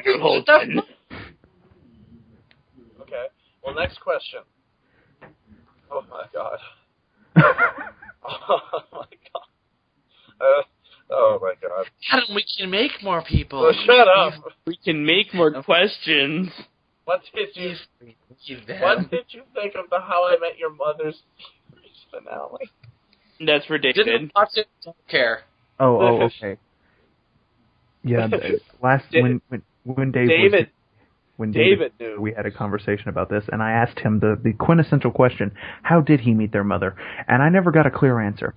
It was a very entertaining conversation, and you should all be sad that you missed it. Moving on. Moving on. Have you ever read the Godzilla creepypasta? Yes.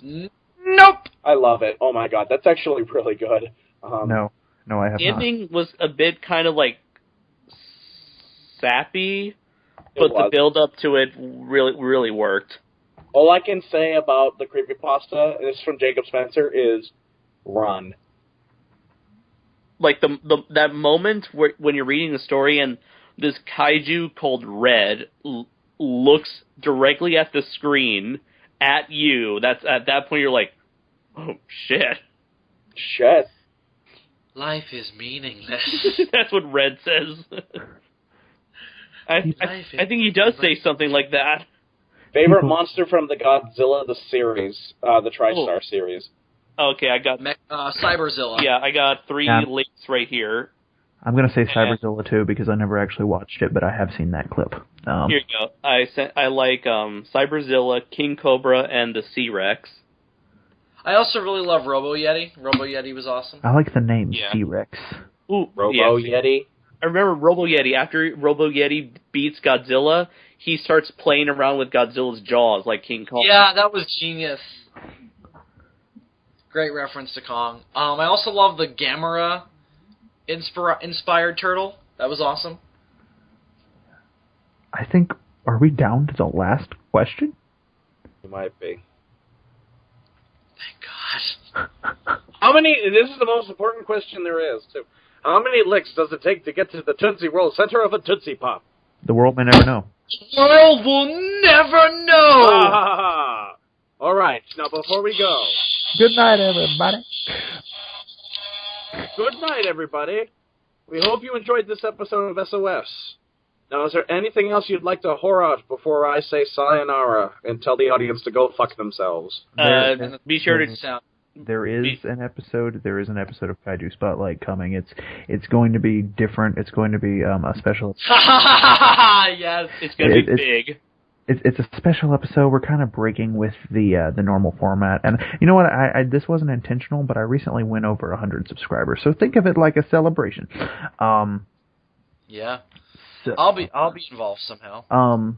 There is a Godzilla fan fiction project that we have to tell Adam about after the call called Godzilla Odyssey that you'll hear more from me and Bill about as developments occur. As it actually happens, very slowly, but it is happening. And like tears in rain.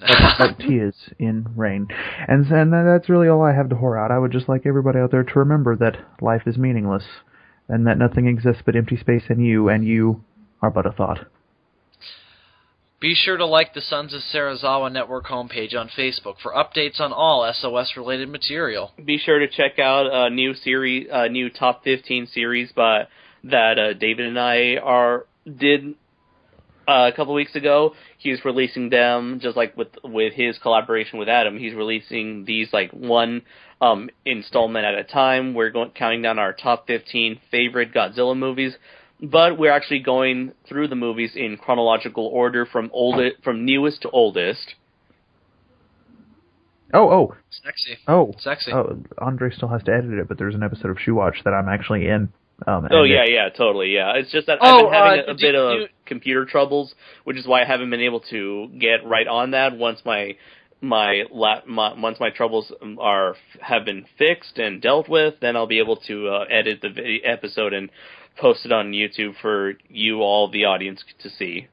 So new DFOS went up last night. Look out for that. I think it went swimmingly. I did not know that he had posted the new DFOS. That's news.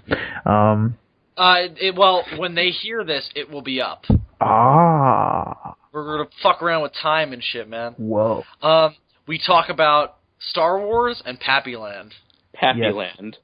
Oh, you'll hear all about Pappyland. You don't know what it is, Andre. You don't. I'm assuming it's a retirement home for old Star Wars characters. Sure. No, not at all. No, let him. It is genius, though. You have old Harrison Ford. It's like, I'm your father. Don't draw my plane. You should check out episode. You guys should all check out episode 2 of The World Unseen on the Nostradamus Washington channel. Oh my God, Bill, you're fucking lying. I could not stop laughing. Okay, Mr. Washington, now when does the check clear?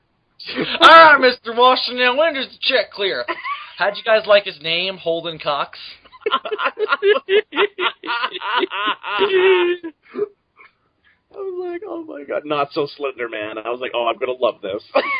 Yeah, I mean, the ending was just amazing, and I had no part in it except that I shortened it because originally it was supposed to be longer, but I thought the quick ending was just funnier with the phone call and everything. But you should watch it. You should watch it. It's very funny. It's very funny. When does the check clear? Mr. Washington, when does the check clear? Holden Cox makes several cameos in other videos made by my TV Workshop 2 class. You guys have convinced me. I think I need to watch this. You should. Of course, I have to watch the first one first. You have to watch the first episode first with the Hemp Man. Yeah. Anyways, that being said, I'm Adam Noyce. I'm Bill Worster. I am Super DM64. And I'm Andres Perez, a.k.a. Kaiju Noir. And he would have been Gorzard. And so with that, I say good night and good luck.